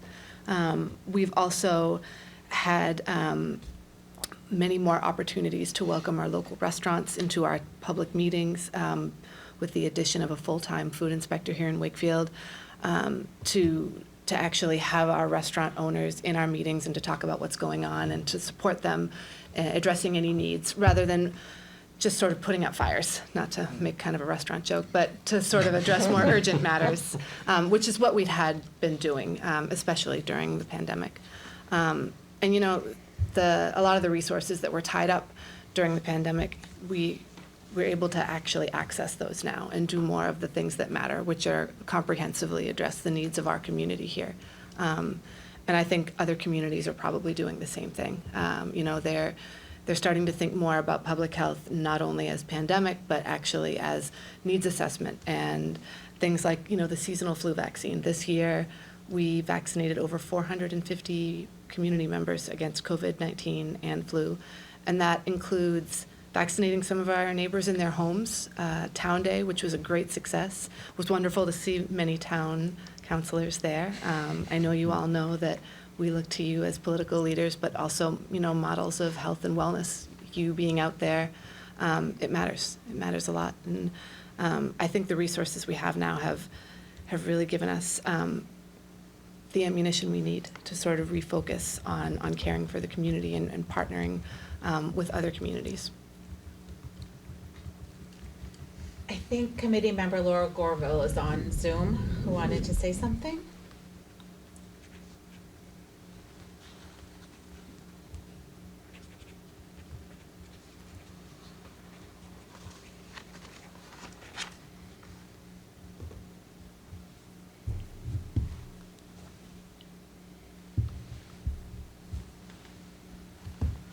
Here we go. Sorry, I was not able to be in. Okay, here we go. Good evening. Thank you for hearing about Jason's great work, and Candace did a great job in summing up. I just want to kind of go to the way back, kind of time machine on the Board of Health, and ironically, right before the pandemic hit, we in fact have looked at a broader mission of really accessing and understanding and acknowledging the greater vision of a health department in regards to socioeconomic disparities and how they relate to health and wellness. So it's wonderful that we've had this opportunity in a financial way to support this effort. The Board of Health, I think, has been working towards that, and I would say the grassroots start was with Wake Up, and the networking with that group, including pulling Jason because he was already a star in that group, and having him be able to fulfill this position is really quite a tribute to how these systems work. In regards to the coalition work with Stoneham, it's interesting because as board members, we don't have much say in these agreements. You know, years ago when we joined with Melrose, it was, oh, by the way, this is what we're doing, but we were able to work with that. So it's very interesting kind of to think about the work we do as a Board of Health versus the work you do as a town council, and how we manage all of this work going forward. So the great news is that we are in such a strong position. I would just be really mindful of working together with both boards in regards to how we maintain all of Wakefield's really good work, and getting, maintaining the competitive edge, but not diluting the work that we have with too much busyness. So in that regard, I would just really celebrate the fact that we have an assistant in the department, and that we're going to have to be very mindful on how we kind of keep our eye on all of the little balls that are in the air as we go forward, because we're becoming, we've grown. So 12 years ago, we had a part-time nurse and shared inspectors and a director, and we've really grown since then. So I look forward to the work that we're coming, and I absolutely applaud Jason's work. He's been an incredible addition to the team. Thank you. Thank you, Laurel. So we have comments. Steve, did you want to add anything? Or? We will need the board to vote on this. In fact, the council, I should say, the town council is the authority on intermunicipal agreements. I know that Tom Mullen has one change on the agreement. Yes, Councilor Vincent has proven himself worthy of becoming my next associate. He has caught this. Follow this, if you will. Oh, come on, just make the change. No. In paragraph 9, okay, so you've got to get a couple or 3 pages in just to get to it, but in paragraph 9 on indemnification, it begins, quote, "Notwithstanding the final sentence of General Laws, Chapter 40, Section 4A. Well, he caught that because of an amendment to that statute last year. We are now talking about not the final sentence, but the penultimate sentence. Well, I'm deeply impressed. I mean, really, this is the kind of thing that excites me. I'll just respond by saying Maryland 1, Harvard 0.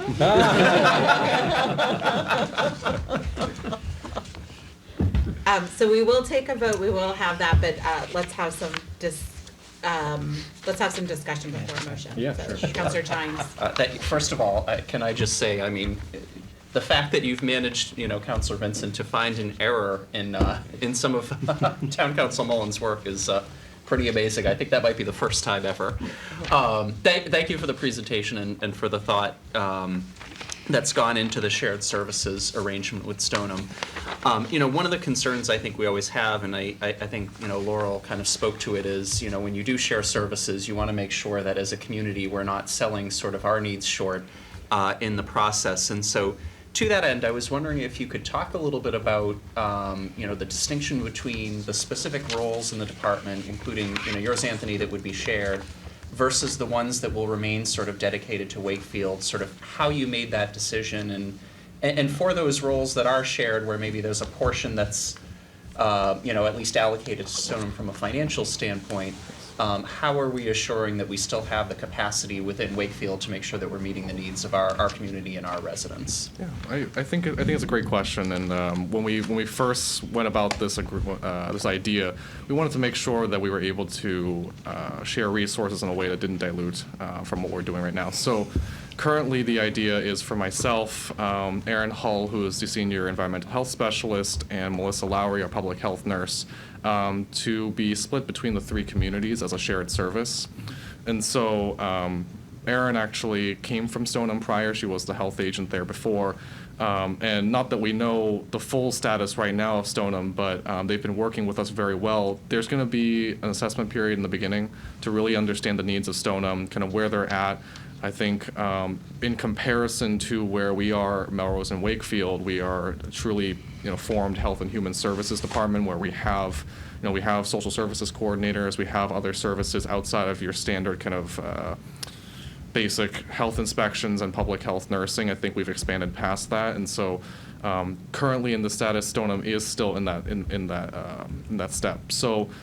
With the shared resources, we're hoping to also work with Melrose staff existing. So the three of us being shared, we will also be asking Stoneham to bring on one full-time health inspector as a half-time public health nurse. And so that will fall similarly to Wakefield's model, where we have a part-time public health nurse currently, Sandra Brown. We also have Melissa, who will be overseeing both nurses as well. And we'll have Erin Hull oversee the 3 full-time inspectors, one for each town as well.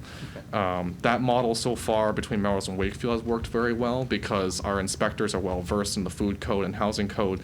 But Erin, with her experience, is able to take on some of the more complex cases, cases that may require other facets. So I think that model has worked out really well. So we're looking for Stoneham to contribute, the necessary staff to make sure that the work can be covered. Got it. So basically, there's sort of a kind of a basic health department function that Stoneham will have to staff up for. Correct. That kind of mirrors what we've done with dedicated full-time Wakefield resources here and presumably in Melrose as well. Yes. And then obviously if they move in the direction of more of a Health and Human Services department, Correct. They would be responsible for adding a position similar to Jason's or something like Correct. that. So Okay. similar to what Melrose and Wakefield have going on right now, Jason has a counterpart in Melrose.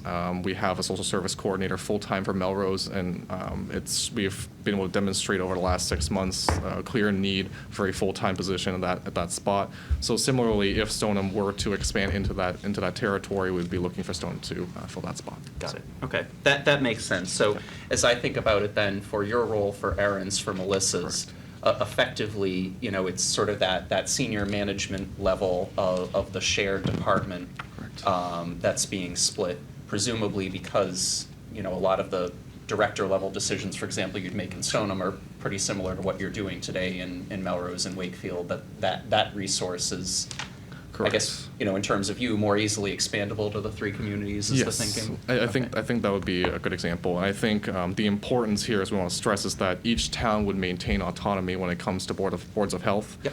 I think that's really important because where we are similar in certain aspects, there are unique parts to each town. And so I think decisions that we made from a policy standpoint, the boards of health have a really good read on that, and we tap into their expertise. So we're basically an extension of the Board of Health in that sense. So we want to make sure that each town is empowered to make those decisions. Yeah, and that's our place where we can advocate for the town, just like we do for Wakefield now, just like Melrose does.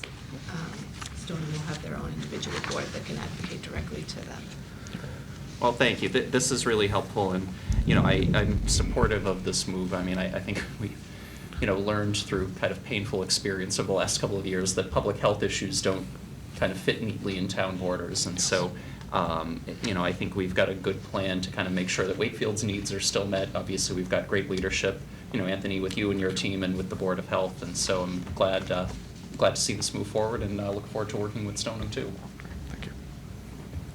Councillor Smith-Galvin? So you talked a little bit about the structure, but not about your assistant who is Yes. just dedicated to Wakefield. So Yes. can you talk about, I mean, we will have a full-time kind of person overseeing here in Wakefield as well, and Catherine, or how does she fit Yeah, into it? so Catherine is our Assistant Health and Human Services Director. Right. So she currently oversees Jason as well as Amy Chiaravalati. I apologize if I said her name wrong. Okay, I got it. So she's our Prevention and Wellness Coordinator. So she's been very instrumental in making sure that all of our grants are managed. She's been able to help with some of our operational pieces as well. A lot of our responsibility is making sure that we're being accountable to the town as well. So Catherine has been very instrumental in helping us keep track of metrics as well. So we're able to demonstrate how well Jason's position is working out, and other new pieces are fitting in, as well as our original core team. So having Catherine there as well has been really helpful, and she will be dedicated just to Wakefield. Okay, that's my question. Correct. She's 100% yes. dedicated. 100% I think dedicated it's to really Wakefield. important to have an assistant who's 100%. Yes, correct. So she will be still fully Wakefield. Correct. Okay, thank you. I mean, Yes. I definitely have some concerns about this. I know it's hard to have 3 different Yes. buses and to be torn, and I think it'll be hardest on the 3 of you who are between, but I came from a county system, and it makes sense in terms of resource Yeah, sharing. and I will say Massachusetts, it's unique in that sense. We don't really operate in a county model. Right. I also came from a different system in New Hampshire where, we only had 2 local health departments. So it's just, it's a different system, and I think the regionalization push is also coming from the state as well. We're currently in a public health excellence grant. We're about 1.5 years, 2 years into that grant, but it's a joining of 6 communities that include Malden and Medford and Winchester. The idea is essentially that the sharing of resources would allow us to have better outcomes, to share expertise. So I think we are moving in that direction, and so having Stoneham on board would be really helpful. So, yeah. Anthony, this is a question maybe for you and Steve, but can you talk about, like I hear you saying the 3 towns are the same. I know, I volunteered at the COVID clinics, flu clinics. I know we work really well with Melrose. Can you talk a little bit about other similarities, adding Stoneham into this? I mean, Steve, you have good relationships with the town administrator. I know obviously you have a good Excellent, yeah. relationship with Mayor Broder. I know we share a Boys and Girls Club with Stoneham. But can we just make sure, I just want to, do our police chiefs and fire chief, do they use Cataldo as well? Stoneham does. Okay. Stoneham uses Cataldo as well. Okay. Followed our lead there. Good. I think that, these intermunicipal agreements are all about faith and working together with the different communities. And we've had great success.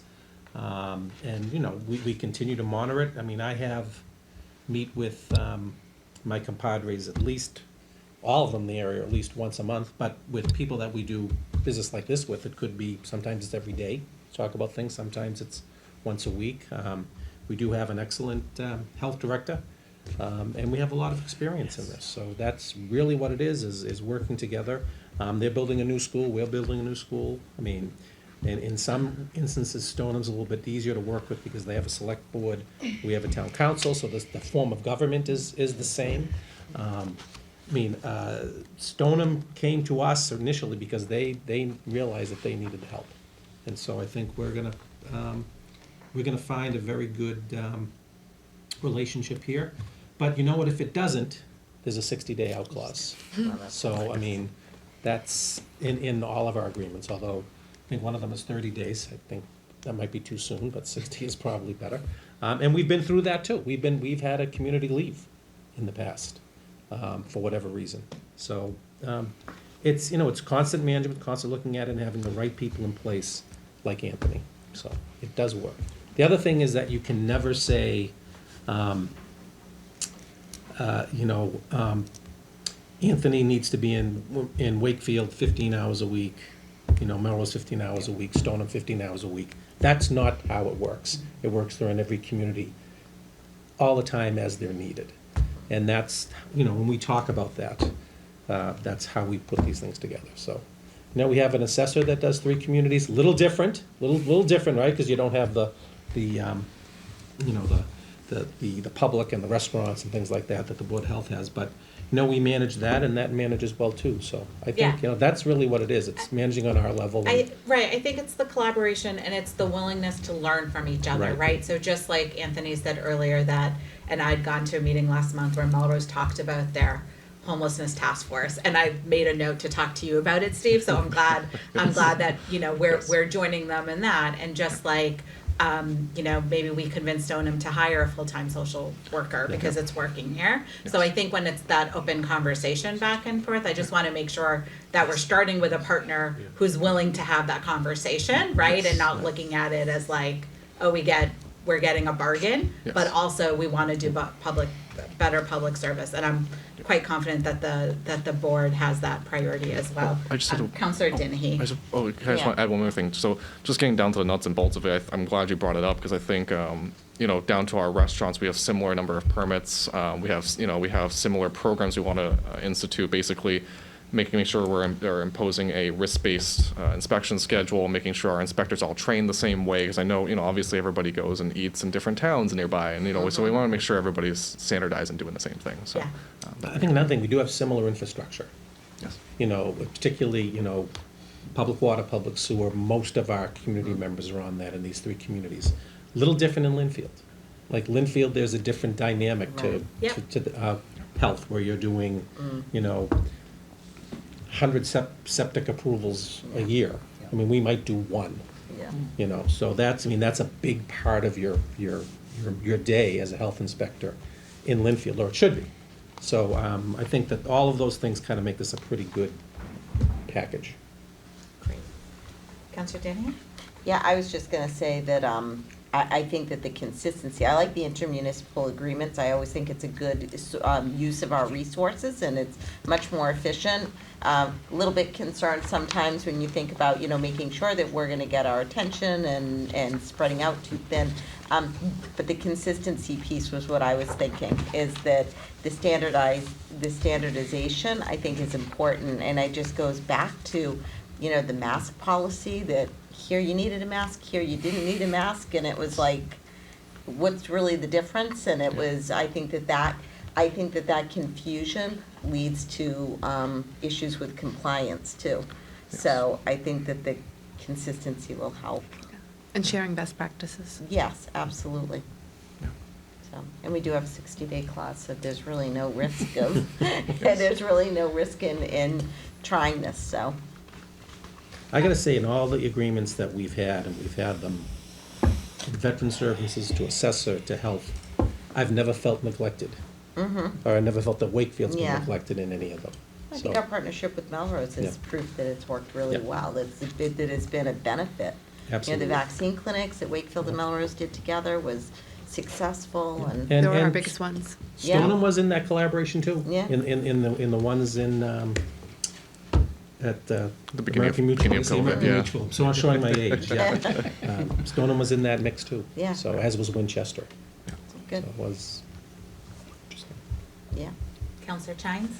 Just one other observation that I wanted to make. I think there's also a benefit in this in terms of thinking about staff recruitment and retention and kind of development. And I think, Anthony, you talked about sort of the inspector role and the fact that you have Erin in kind of a senior role who's able to be sort of a backup and an escalation point, if we run into issues that, a full-time inspector in Wakefield maybe can't handle, maybe they're earlier in their career, maybe they're not as experienced. And so I want to highlight that, because when we think about having a larger department and being able to differentiate roles and create these sort of experiential career ladders, I think that pays benefits as well that go beyond. I mean, honestly, the $20,000 we're saving in a year, I'm not all that concerned about. But, I think when we talk about being able to strengthen the health department overall for our community and our surrounding communities, I think that's where the real benefit comes in. Okay, do I have a motion? Yes, I'll move to approve the intermunicipal agreement between Melrose, Stoneham, and Wakefield for health and human services. Second. Any discussion? All in favor? 7-0 unanimous.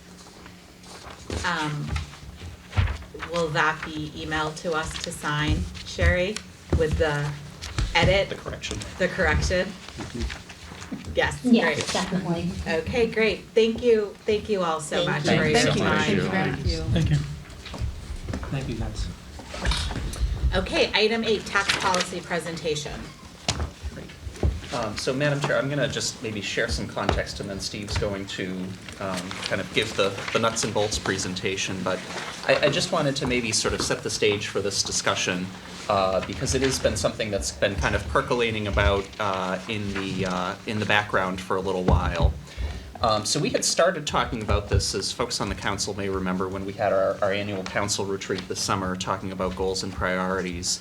And certainly from a conceptual standpoint, I've reached out to everyone on the council about this as this has been kind of under development. So appreciate everyone's sort of feedback and discussion and ideas as this has gone forward.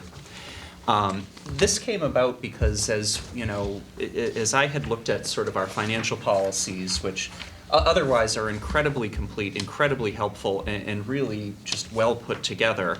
One area where we've been silent since the policies were adopted 10 plus years ago is on how the tax levy is calculated. And, you know, I think we've seen that play out in some of our discussions over the last couple of years when we have our tax classification hearing. And so the intent really behind this policy edition is to address that by creating some guidance for, you know, our council and really future councils as tax levy discussions come up in the future. I think there are 3 specific reasons why the policy is important. The first is that it does help codify, I think, what in practice we have done, at least in now my 4 years on the council, so that, again, there's a guidepost for future councils. It does also help create a pathway that assures that whatever tax levy decisions we make at the town council level, that they support the budgets that are previously approved by town meeting, and also support the maintenance of our other financial policies, which again are well considered and well documented. And then finally, it gives us an opportunity to enhance our documentation of policies as we think about maintaining our AAA bond rating. And in particular, as we look at bonding for a new high school, which would be a particularly large project, the dollars that we save by maintaining a AAA bond rating become quite significant. And so, you know, we always want to sort of be ahead of the process, so the next bond surveillance call that Steve and his financial team have is one that continues to go smoothly as the last few have. A couple of caveats again around context before I turn it over to Steve. If you look at the financial policy as it's documented, it does talk about sort of a loosely described process around convening a committee to review future financial policies that go beyond the scope of what's in the current document.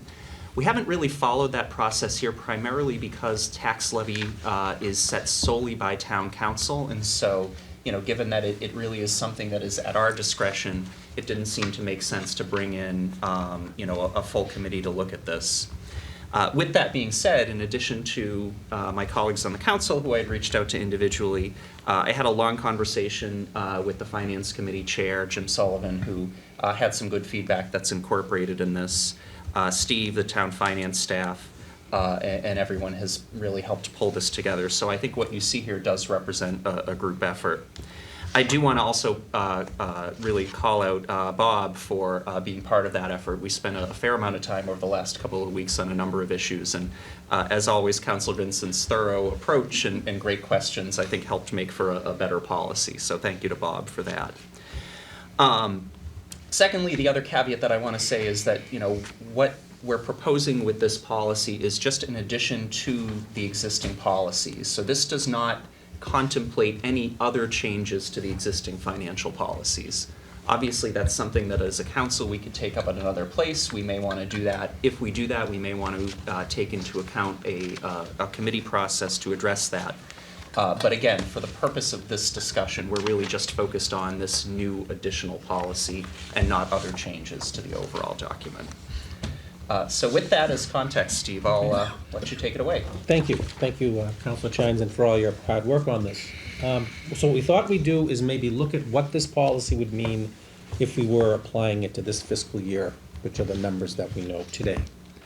So right now, where are we? and I think I can read that without my glasses. Stabilization fund is around 3.2 million. Sped stabilization is 300,000. Free cash is at 3.4 million after town meeting. Reserve fund is at 400,000. OPEB is at 27 million. Water and sewer reserve, although they're not really part of this policy, I put them up here because they are somewhat important.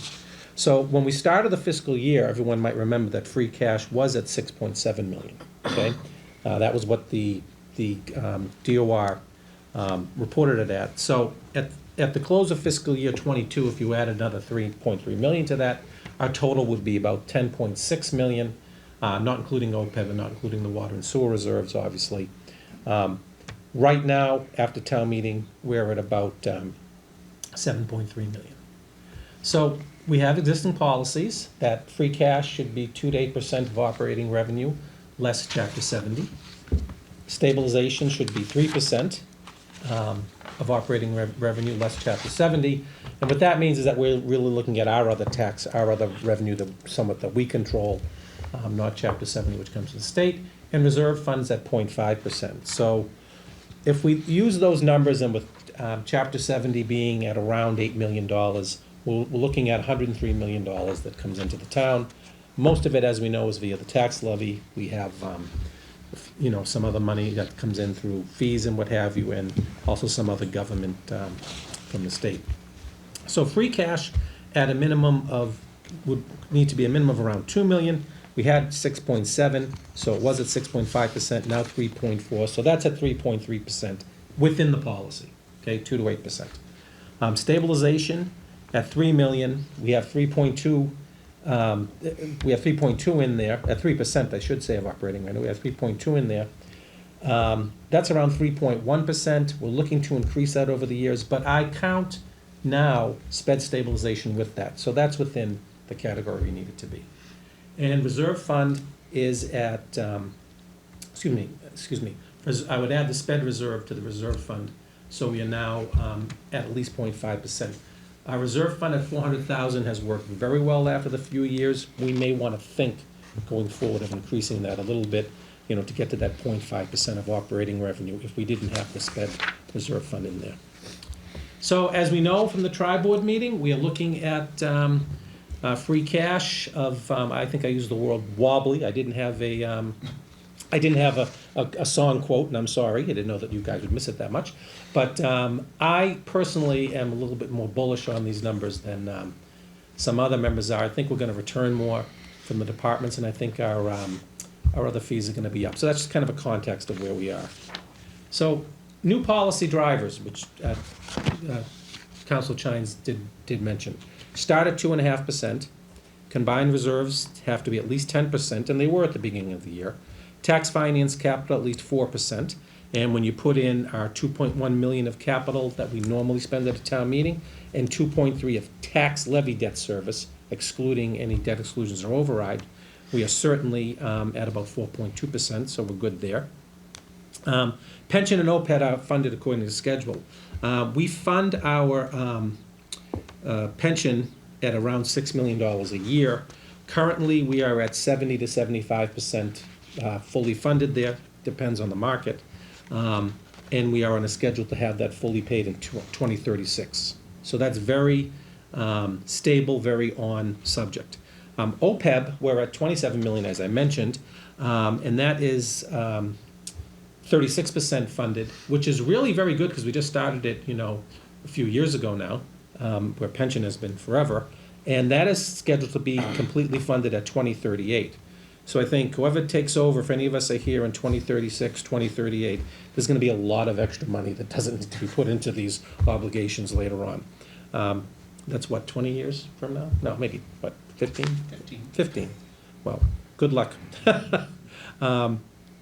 So we are on schedule there. But we did use, because we used 3.3 million in free cash, when you add all this up, okay, we are at 7.3%. So if you look at the last bullet up there, free cash or stabilization, I used to balance the budget, which we did have to use free cash, 10% still remains. That's the crux of that. So we are at 7.3% total. So this year, we would be looking at This is just repeating what I just said.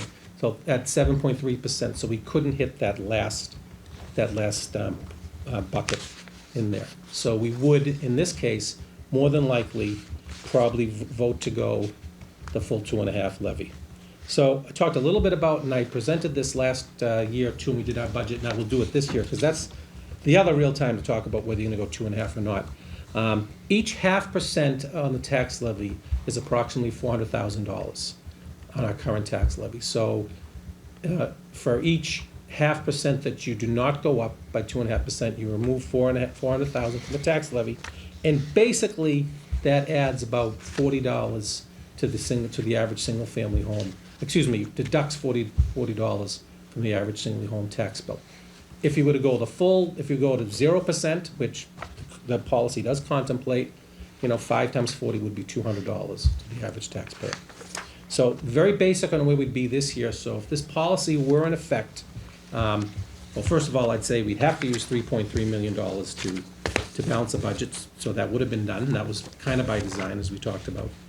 But my suggestion would be at that point, a recommendation, if asked, would be to go the full 2.5 tax levy because of that of the conditions of the policy. So hopefully that kind of gives you a nutshell with this year's numbers. And we're ready to answer any questions that anybody has. And maybe just another sort of piece of context too.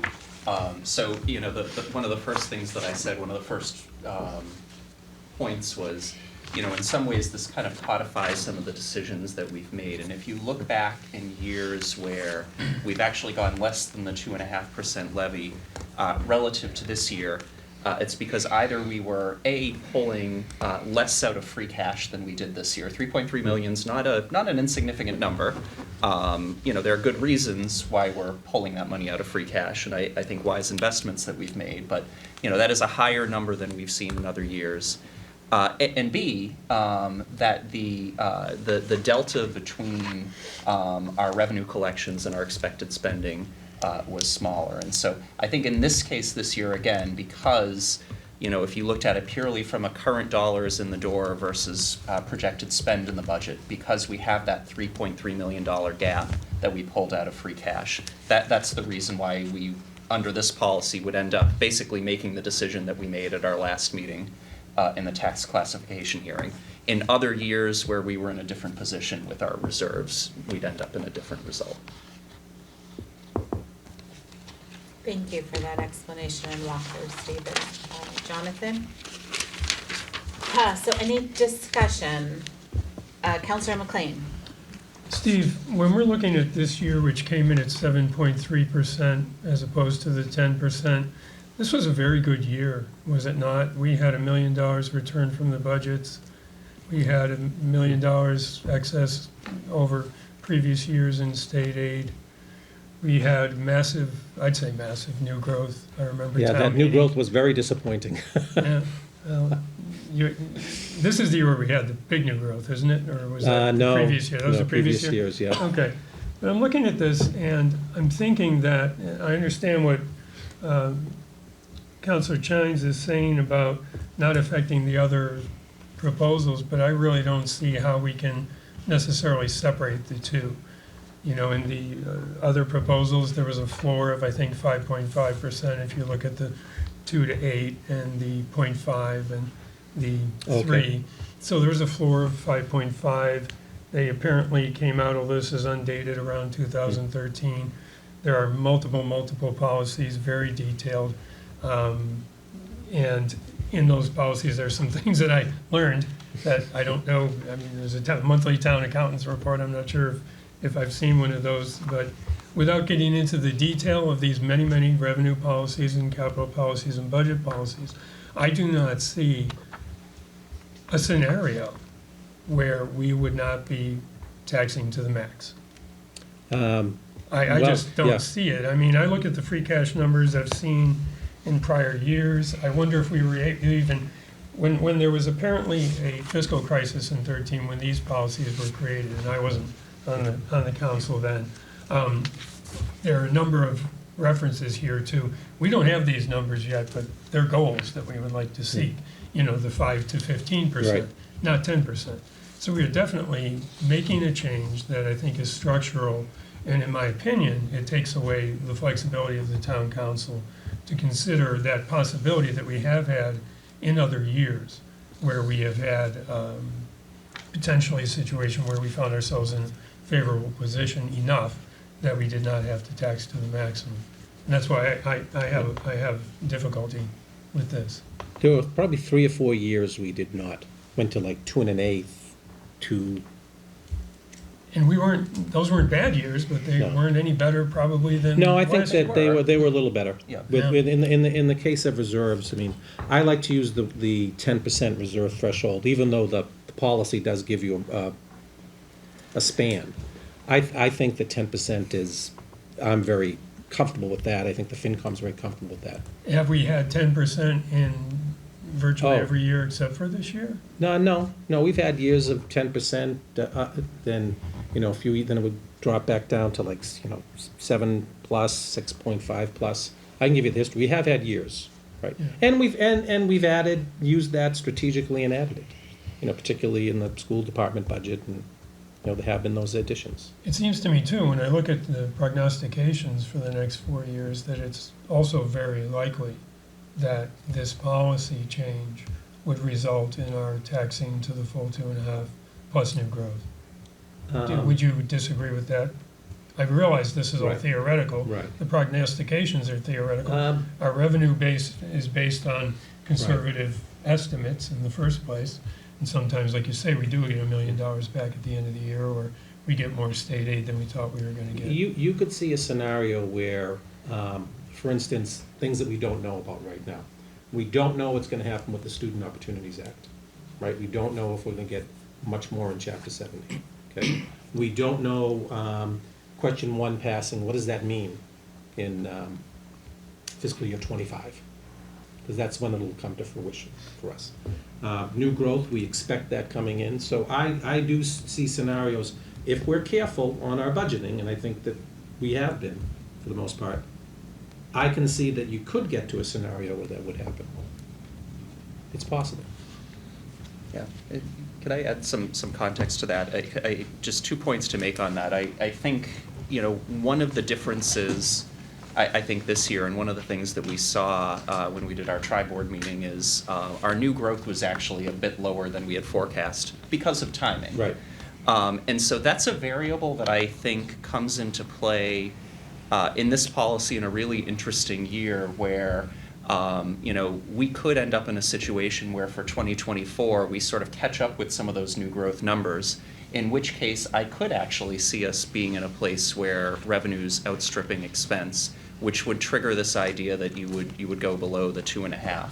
It's one of those variables that, again, I think is just hard to forecast. But that's also the reason why, and the second point I want to make is if you look at the last paragraph of the policy, it does talk about situations where the town council may consider deviations from the revenue policy if the multi-year fiscal forecast prepared by the Finance Committee indicates that there are different sort of long-term headwinds or tailwinds. And so I think it's important to remember that this is a policy, this is not a bylaw, meaning that, any future town council could take this and tear it up, revise it, do whatever they want to do, ignore it. But what we tried to build in was some flexibility so that because there are some timing issues, because there are short-term financial, again, either headwinds or tailwinds that may sort of screw with the projections you'd make in any one given year, that we have the ability to take a more longitudinal view and say, the formula in this says, we're going to set the tax levy at X or Y in the current fiscal year, but based on what we expect to see over the next 3 years because of these factors, we might make a different decision.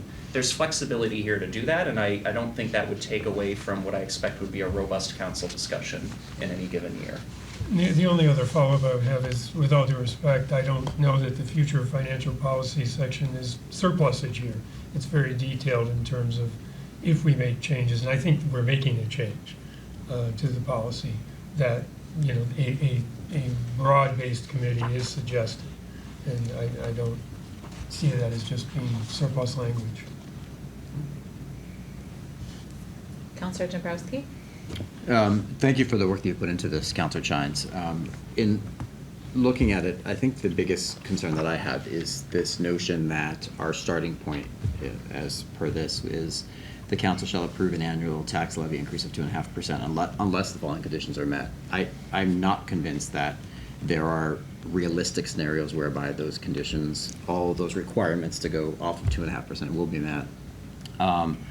I conceptually believe that the better approach is to say that the town council shall approve an annual tax levy increase of 0% unless and until you can justify going above that. And so I think it's a different approach than you have on that. And I respect your starting point of assuming 2.5 unless you can create what I see the perfect storm to get you down. I think we need to be able to look at it more from how we're budgeting, because I don't think this is as much a revenue question as it is a sustainable spending question. And unless and until we can get a better handle on that, I do think 3.3 million is a significant amount for this year. I don't know if that's an indicator of where we are in terms of budgeting within our means. And every year's council should have the flexibility of being able to assess the situation on the ground at the time. This year, for instance, there are a lot. We just approved over 400,000 in home heating costs because people are struggling. So I think that it's the idea.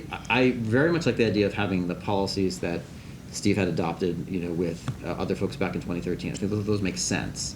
I think a tax levy policy is a completely different beast, and the policies that we have in place speak to issues that are important to our bond rating, but they also speak to a general kind of way of operating. I think that the tax levy is a very different thing. I don't think that we can presuppose certain things with respect to the tax levy, aside from the fact that we need to live within our means and budget within our means. And I don't think that a starting point of, we're going to go 2.5%, we're going to go the full amount unless we can get all these things to get it down, I can't support that. And it might be $40 for every percent, but yeah, it's $200 for the average household if we're at 0%. So I think we have to be able to justify to the taxpayer how it is that we're going above, just level budgeting with things, and then go have that discussion. But that's a discussion that has to be had by the composition of the council in a given year. I don't think we should be prescribing anything to the council in either direction. But if we want to have a vote on starting at 0%, I'm happy to do that, and let there be flexibility there. But I think this is prescribing something that is baking in the maximum amount of tax impact and tax hit on our residents. And I don't agree with that. So just as some sorry, if I may. Go ahead. Just as some context, the reason we start at 2.5% is if you go through our other financial policies, that's what's contemplated in budget development. And so I think, and I think you've hit the nail on the head, which is that if we actually want to affect the tax levy, we have to look at the expense component. And so to my mind, and I think this gets back to the point that I raised of, this policy doesn't contemplate changing any other aspect of our financial policies. If we changed the starting point in the budget, and we actually kind of went through and adopted a different financial policy to say, we're going to assume, just new growth, 0% tax levy increase and just new growth, my anticipation would be anything that we change in the other parts of the financial policies would then, if this gets adopted, be changed in this policy so that there's logical consistency within the document. But the reason we start at the 2.5% is because that is tied to our existing budget policies as we've already documented. Again, if that changes, I think this changes too. But that's the reason why we started there and not at 0, because that's how we're setting our budget every year. And it was, to my mind, important as we walked through this that we were having some logical consistency between how the budget is set and then how the revenue picture gets set. But Steve, I'll let you also. But I think it's an interesting point there. because every forecast that we've done with the finance committee makes that assumption, makes a 2.5% assumption. So that all these numbers I'm looking at and saying, geez, I think from a conservative standpoint, from the finance committee in fiscal year 2026-27, we really start increasing our revenues again. So that but that and increasing our reserves. So that would have to be taken into account here. But I think that is, it is an argument, but it will go back to budgeting. I think it just comes back to this whole, like, there's this phantom of, oh, we're everything is built around this 2.5%. Yeah. We've never, it's, as long as I've been on the council, we've never established at 2.5% as our starting point. And I understand that you're looking to do that here, but there's never any sort of, firm understanding that's how we're gonna do it. That's how, in practice, it's oftentimes played out, I recognize. But there's no sort of, there's never, it's been what has happened, I guess, like, we'll call it somewhat organically. I call it more baked in. It's kind of been baked in more than actually meaningfully discussed. I think a meaningful discussion in a given year to say, hey, where are we? Did we spend a lot, did we spend down to reserve, funds too much? And if so, how do we need to look at budgeting perhaps differently? And other areas, and I disagree, Councilor Chen. I think $20,000 in savings is a significant, for health department. So things, when we're talking about things like that, but I want to be able to look at other ways that we can not limit services, but also be able to do them in a more efficient way. I think we've seen some of that tonight, for instance. But I think we have to, rethink this, because I don't like the idea, and I won't support the idea of a presumption of 2.5, but for X, Y, Z, and A all having to happen and fall into place. I don't think that's a good idea. I don't think we should send that message to taxpayers. I don't support it. I don't think we should establish that precedent for future town councils to feel at least that's their starting point or their guidepost. I don't think it's the right policy. I don't think we should have a policy relative to tax levy. I think the policy should be, in a given year, we need to take a hard look very early on, including right now when budgeting is beginning, to say, okay, where are we at? What do we think the needs of the community are? You had mentioned earlier, Councilor Danhe, people are finding it harder to live these days. This might be a year where we need to look at things a little bit differently as a result of that. I think those times will happen. 2013 was an example of that. 2008 into 9 was an example of that. There's a lot of variables that come into play here, and I don't think having a policy relative to starting at 2.5 and assuming that is going to be the case is the way to do it.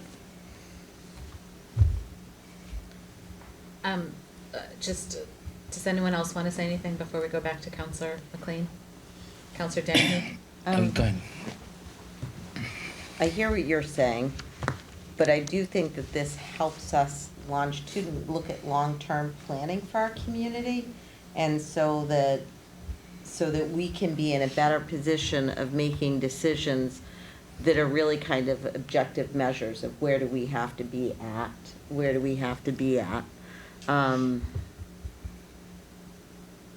So, back when I was on the finance committee, my PTSD days of where we were, everything was being cut constantly and everything was level funded. It is, a lot of that was because we had so much cut to local aid. But I think that if we had this policy, could we have been in a better position, possibly, earlier on, like to have those reserves so that we weren't feeling that hit as much as we were feeling that hit. I don't know enough in terms of pre-2008 in terms of where we were with going up to the tax levy or not, going up to full 2.5%. But I do know that when we did have that severe recession, that really decimated a lot of our services. The first year that I was on the finance committee, I was like, well, this isn't any fun.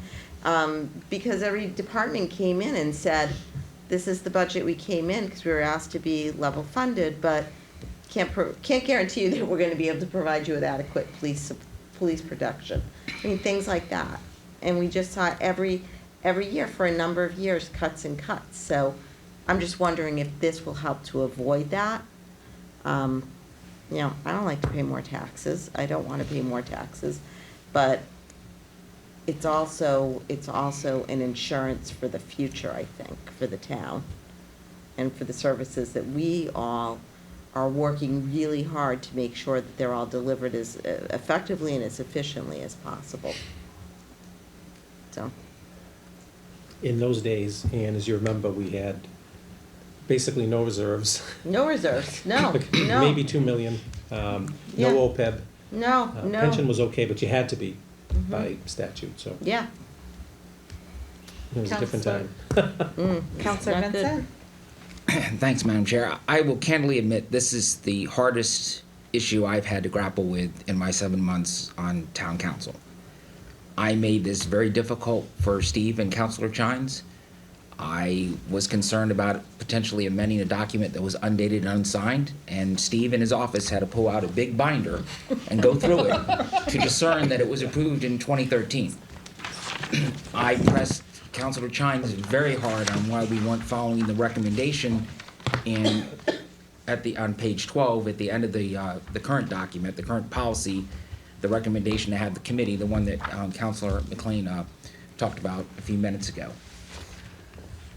The reason I've grappled with this, and it dawned on me when I was driving here tonight, is because I am the only person on the town council that has not gone through the budget process. And I think my lack of experience on going through the budget process makes this exceedingly difficult for me. I look at the fact that the 2013 Board of Selectmen, town council at the time, put together a very comprehensive 12-page document that they must have spent months grappling with what they wanted to say in here. I look at the fact that for the last 9 years, the town council, no town council has advocated for updating or amending this document. Every single person that served on the town council in 2013 and in the 9 years since have gone through the budget process and still did not feel the need to do an amendment. And I think, given my lack of experience of not having go through the budget process, I find myself in a position where I have no choice but to maintain the status quo. So therefore, I don't think I can support an amendment to this document at this time until I get that requisite experience. Counselor McLean? One other point that I would make, and I have discussed this with town administrator in the past, and please correct me if I'm wrong, Steve, but I believe at one point we discussed the years where we didn't tax to 2.5. And obviously I didn't advocate for that this year, but I'm trying to keep options open. But you had indicated also, because the boogeyman of the bond rating is often floated, but you had indicated that sometimes that works in our favor as well, because it shows that we maintain fiscal responsibility. So I would just say that as is in every one of these 20 or 30 policies, if you read the paragraph after the policy, cuts both ways. It's like a ping pong match, or pickleball if you prefer. You know, you've got them saying, well, you know, we don't want to trick the budget, and we don't want to underestimate, but we don't want to overestimate. You read every one of those descriptions in the 12 pages, and that's what's there. To me, while I said to Councilor Dombrowski last meeting that I thought we should do this at the beginning, I agree with a lot of the sentiments I'm hearing too, in terms of watching the budget process carefully from the beginning. I think we're a maturing community. Some of us are maturing in age, but I think we're maturing in real estate, we're maturing in build out, and we're probably ultimately maturing in tax base. And I think we need to be careful, and we need to be cognizant. You know, we shouldn't have budgets. We've had some COVID budgets, we've had some real needs, we've had some budget increases that are probably well in excess of these percentages that we're kicking around. We really need everybody to be on the same page, I think, this year, because the prognostications are it may not be so rosy. Although we did have good new growth in the first couple of Q1 and Q2. Revenues were good this fiscal year. Yeah, well, building permits were up, you know, looks like we'll have some new growth. But I think we have to be measured and we have to be careful. And I agree with the sentiments that have been echoed on this side of the table, that I just don't want to take the town council's ability to look at it 1 year at a time away. And I do feel that this does that. I mean, if 2 to 4 goes to 4, no less than 4, that's a change. If 5 to 15, which was arguably who knows where in any given year, is now it's got to be 10 or else you don't pass go, to me that's a change. And those are changes I don't think, as Councilor Vincent has said, I didn't have that much more experience by sitting through 2 months of a budget process than he did. But I am concerned that we are limiting ourselves, our own ability to analyze the situation year by year. Counselor Dabrowski? In the absence of this policy, there's nothing preventing this council from doing the same sort of analysis or assessment and looking at these same considerations. And I think that there are important considerations to be looked at on an annual basis. I think we need to take each fiscal year as it presents to us. And I don't think there's a one-size-fits-all. And as much, Steve, as we have these other fiscal policies, which again, I think are good to have, we do our best to try to achieve their objectives, but it doesn't always happen. And that's just the reality of it. And if it doesn't, then it doesn't. But I don't see any reason why we can't have the same sort of thoughtful approach to thinking about the tax levy in a given year, taking all these things into account, and taking the town as it presents to us in a given year, financially, and then making determinations based upon that early enough on in the process so that we're able to budget in a responsible way. But prescribing how it needs to be done through your policy, I don't agree with. Just, Steve, maybe you're the person I want to ask about this. I mean, obviously, we've talked about bonding, things like MSBA. Well, if we have a policy that people could, that bonding agencies can look at, that grants or local aid can look at, does that bring value? Does that help us secure? The policy package that we have now, the bond rating agencies really like. Okay. They really like And this it. would arguably strengthen that. It would be another section of it, yes, and but they'd want you to live up to it. Okay. So they will ask, where are you on these? And that's really why the ranges are there. Okay. But they do look at it, they do like it. Not everybody has it. They do, to Councilor McLean's point, they do ask about excess capacity. They didn't this time around, but this was a little bit different, but they have in the past. Okay, okay. What about things like, I mean, I've heard in the past people say, MSBA will, if you're not taxing up to 2.5%, they think you have more money to put in something. I've never heard that. You haven't, on MSBA. okay. And I think it doesn't matter. It's not part of their No, formula? it's not part of their Okay, formula okay. anyway, yeah. Yeah, I'm sure it was just hearsay. Okay. I mean, they love the fact, let's talk about something that's not controversial, our capital plan. Yeah. In the policy, they love that. Okay. And they did say, what happened during COVID? Well, we had to cut that, we didn't know what was going on. Oh, and what'd you do next year? Then it was one of the first things we brought back. Oh. Right. So that, they do like that, Right. those aspects.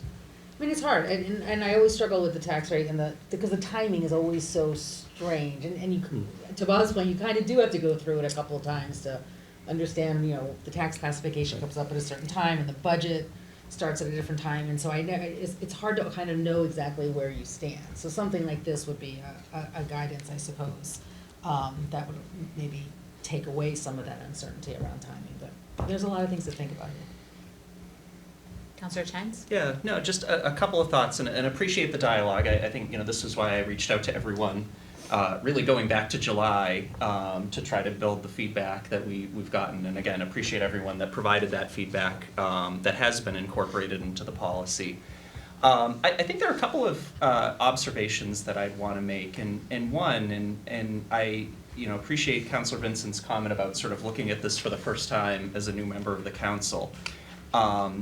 There really isn't any guidance that we do, or any education that we do to new members of the council about this process. And I will say, even coming to the council after being a finance committee member, when I spent a lot of time on budgets and a lot of time on the town's finances, I think as a body, we don't do a very good job of orienting new members to the process, providing that education, and really providing that guidance around how to approach these things.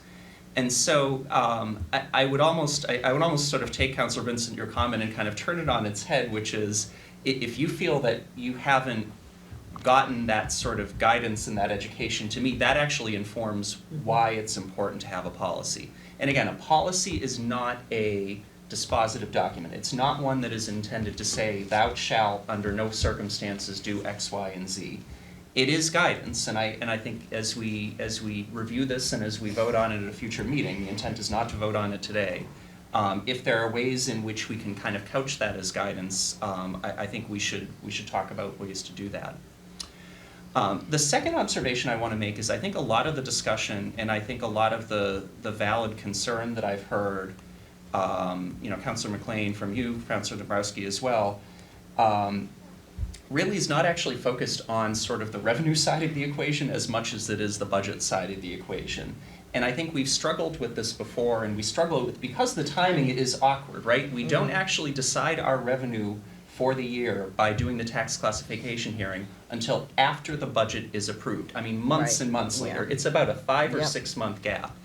And so I think that, to me, what that highlights is just the continuing work that we need to do, and this is, why we have the tri-board meeting. This is, I think, why we have talked about sort of accelerating the budget process. It illustrates to me the work that we need to do to look at, really going through the budget process in a serious way, because at the end of the day, this does seem formulaic, but at the end of the day, it is formulaic, right? We have to support the budget that we've approved for the town, and it's not even the budget we've approved, it's the budget that town meeting approves. We have an obligation from the state to do that.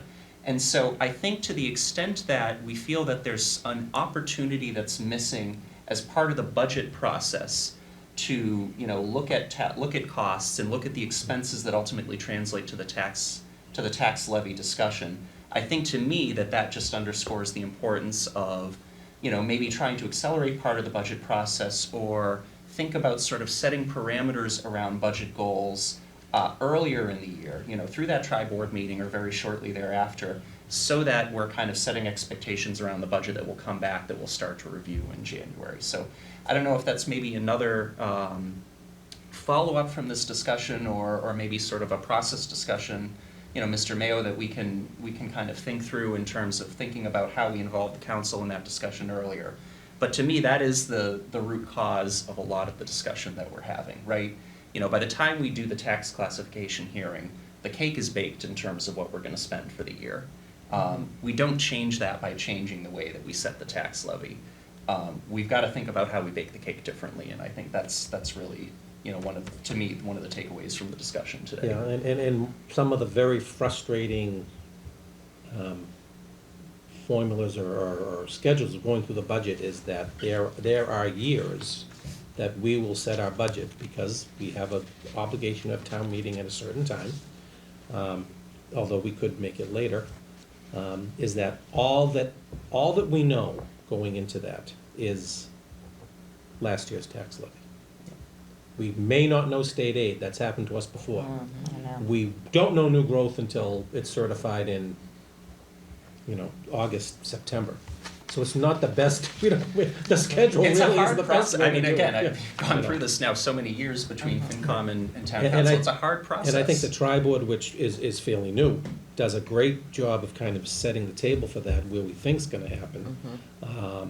And I think this year's tri-board in particular was a little bit more somber than the others have been. Like, we really need to hold the line, and each budget that this council gets, and I think there is not a council or a board in this area that reviews each budget the way this council does, line by line. I mean, you get every line, every person. That doesn't happen everywhere. And we will give you, and continue to give you, a running tally too, so you'll know. On each submission, you'll say, here's these first 4, the easy ones. We do the easy ones first, right?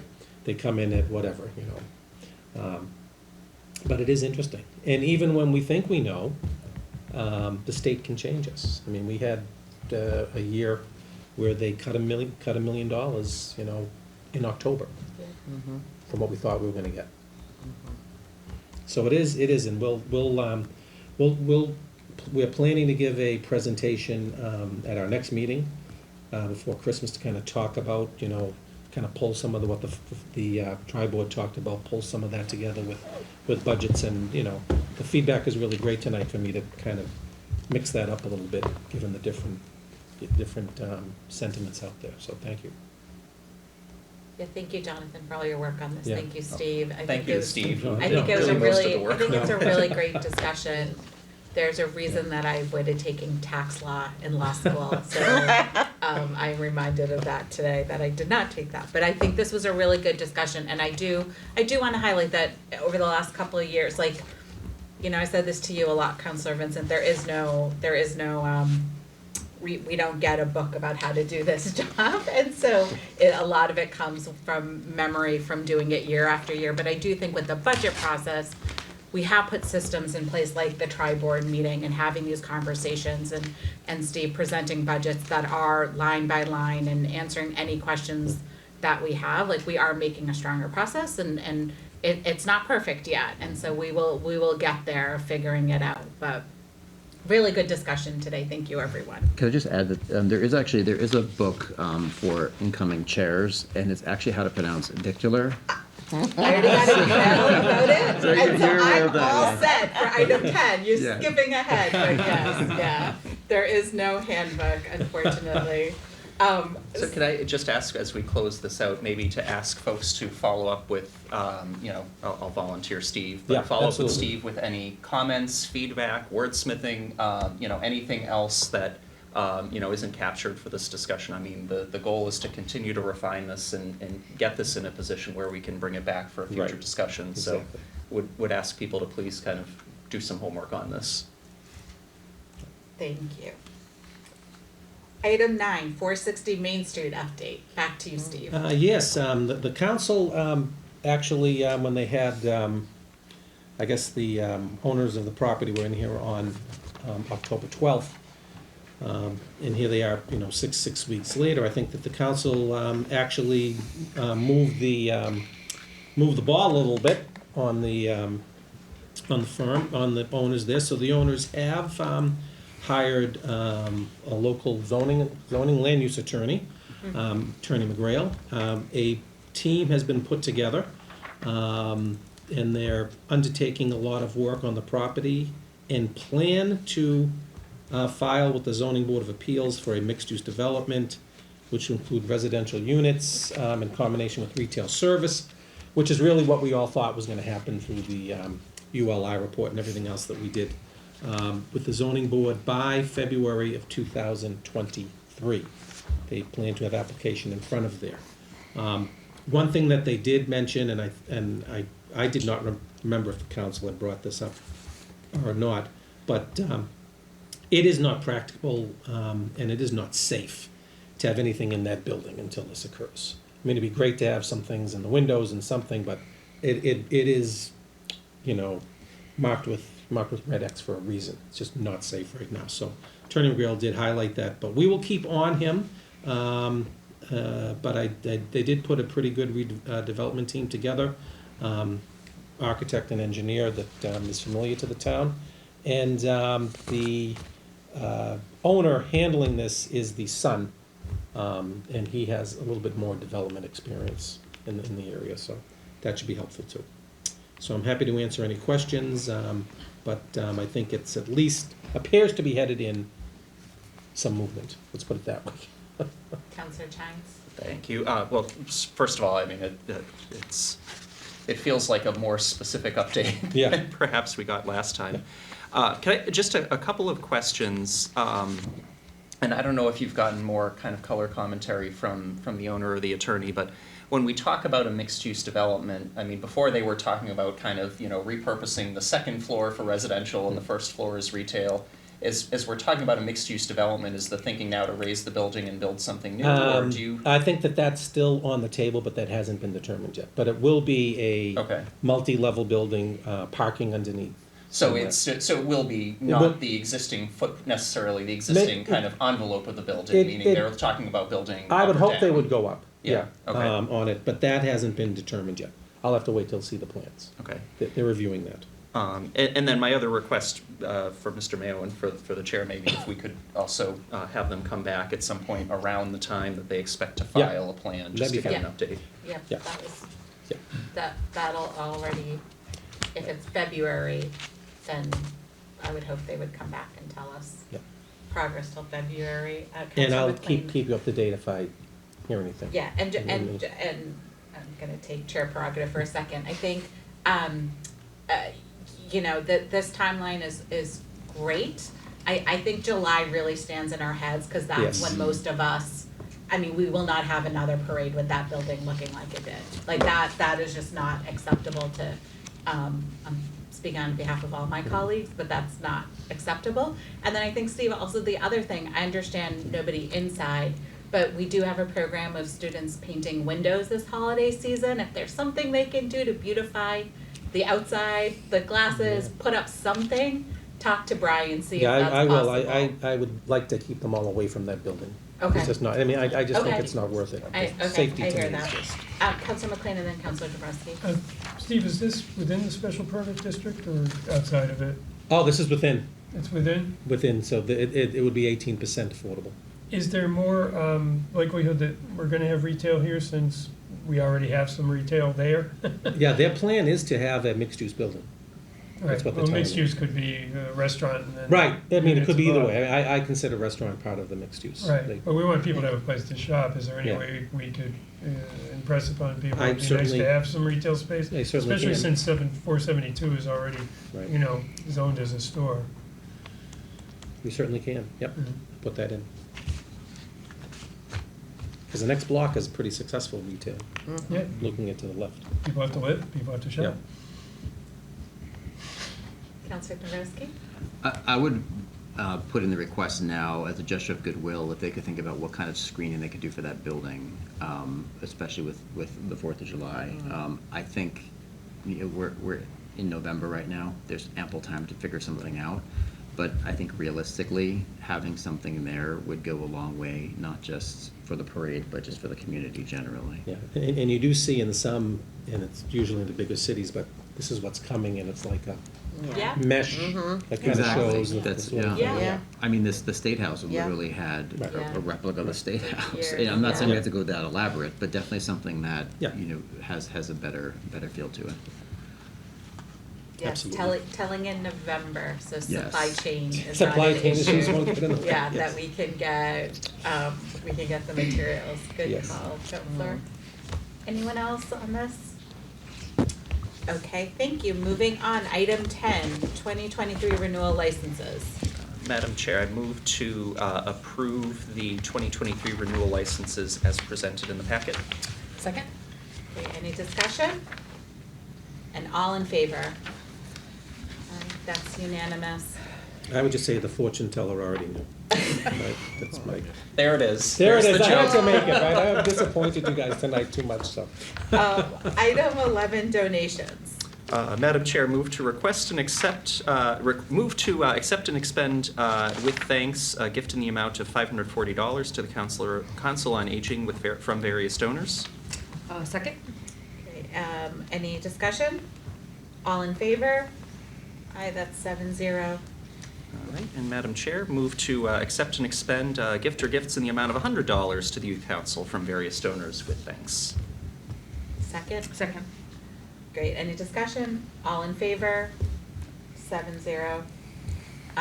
Item 12, approval of minutes. Madam Chair, move to approve the November 14th, 2022 Town Council minutes as prepared by Clerk Dalton. Second? Okay, any discussion? All in favor? Aye, 7-0, great. Item 13, announcements. Counselor McLean. Just a reminder, December 3rd, Saturday morning, the Friends of Beebe Library are still looking for a few book luggers and others over at the Hurd School.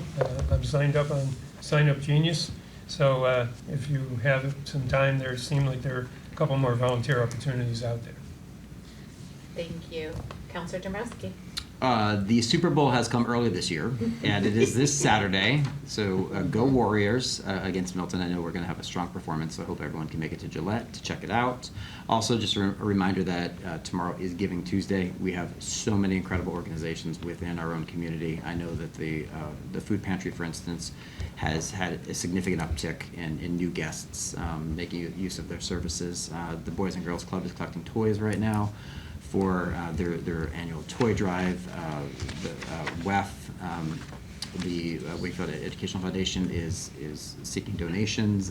There's a flyer in the item, I think, today, this evening. So please think about donating to help our local neighbors and friends, because there are so many opportunities right here in Wakefield. Thank you.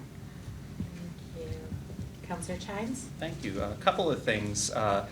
So also in sporting news for our local teams, want to extend congratulations to the boys cross country team that are for the second year in a row the Division I All-State champions, which is an incredible accomplishment. Also want to call out the girls cross country team, which finished 8th at the Division II state championships, which is also an incredibly impressive finish. So, you know, great talent on the gridiron. Hope we see a win on Saturday. And great talent out in the field, too. On the topic of schools, the next info session for the high school building project is scheduled for December 15th at 7 o'clock, so keep an eye out for that. Obviously, a lot to cover there, and certainly hope we get some good attendance for that. And then finally, just wanted to mention, we have a ton of holiday events coming up in town, and you know, particularly over the last couple of years, we saw some of these events come back last year, but the fact that we've seen even more come back this year is really incredible. So there is a full weekend of activities ahead. Hope folks can join us at the tree lighting this Friday, starting at 6:30 at the Common, thanks to the Wakefield Center Neighborhood Association.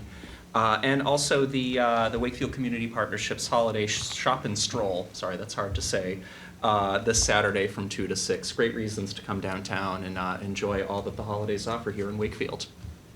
Thank you, Councillor Smith Galvin. I guess I have more of an observation than an announcement. I think it's really telling that 2 out of the 3 public participation today were focused on pedestrians and walking and safety. And, you know, Steve, maybe for our next meeting, we can really think about North Ave in particular. We will have an update on that. Great, great. And I'll just maybe add one to Councilor Dombrowski's charity. The Hartshorn House is doing their calendars, which is always a great stocking stuffer. $10 a calendar, and they start drawing, I think, on Christmas Day, so that's always a great. And they're having their holiday open house on Sunday, too, forgot to mention that. And they just had their beer, they've been very active. So that's all I have. Thank you. Councillor Vincent. Thanks, Madam Chair. I have 3 things. One, my wife Tracy and I participated in a senior-to-senior interview process that was put together by Wakefield Memorial High School and the Council on Aging. I guess I was considered the senior as far as senior citizen part of it. But for 2 hours, 2 offensive linemen on the high school team sat across the table from me and my wife and interviewed us about life. And what really impressed me about the 2 young men was their patience. As you know, my wife has aphasia, she's a stroke survivor. And these 2 guys, they did have healthy appetites, I will say that, but they were offensive linemen. So when I say we had lunch, I mean, Tracy and I had our sandwich, they had their multiple sandwiches, but they were so patient with her, they were so kind to her, they put her at ease that she was able to communicate more than she normally does. And I was just impressed with the maturity that I saw with 2 17-year-old young men in terms of just interviewing us about life issues, lessons learned we had for them as they go through life. The other 2 things I want to talk about is the Mystic Runners on December 17th are having their first Santa Dash race, 5K race. It started over at, what's the hotel? Lakeside Inn. Lakeside, thank you very much. The important thing about that race is that that's to raise money for 2 one-time $1,000 scholarships that are awarded to 1 male and 1 female cross-country and track high school athlete. This is raising the money in December, and then the application process will be in the spring, and then those scholarships are awarded in late spring, early summer. And it's not just for Wakefield students, it's for all schools within a 10-mile radius of Wakefield.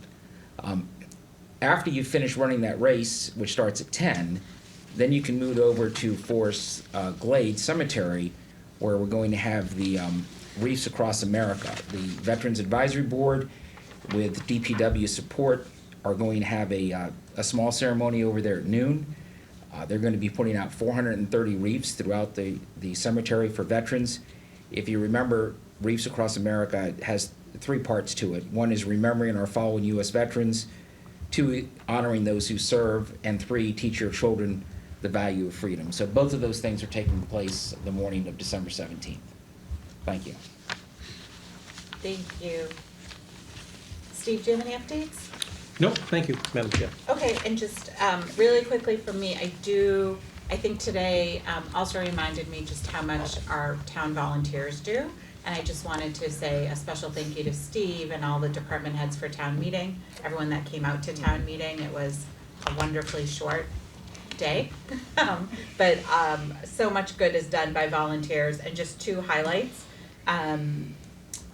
One, Councilor Tynes mentioned earlier today, if you are a senior and would like help with your snow removal, knock on wood, it doesn't start for a little bit, call the senior center. The youth council is partnering and will help out, so do that. And then just the other, I went to the bylaws review committee meeting this week, and bylaws, every 5 years, they look at our town bylaws and decide what needs to be updated. And so if anyone has any ideas, again, public meeting, their agendas are online, please go.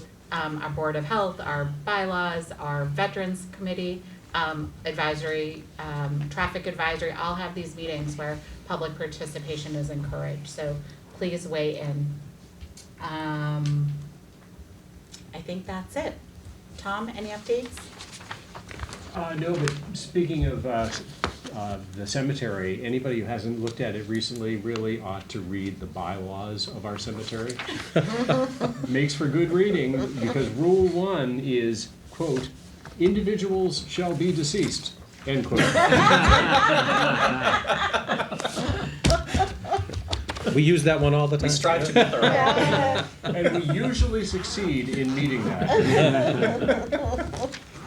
That is wonderful. That is great. Sherry, any updates? No, I'm all set, thanks. Okay, great. Item 14, matters not anticipated for the agenda. Any items? No? Okay, item 15, adjournment. Do I have a motion? So moved. Do I have a second? Second, great. All in favor? Aye, that's 7-0. Meeting adjourned. Our next regular town council meeting will be Monday, December 12th at 7 p.m. Thank you. Thank you. So,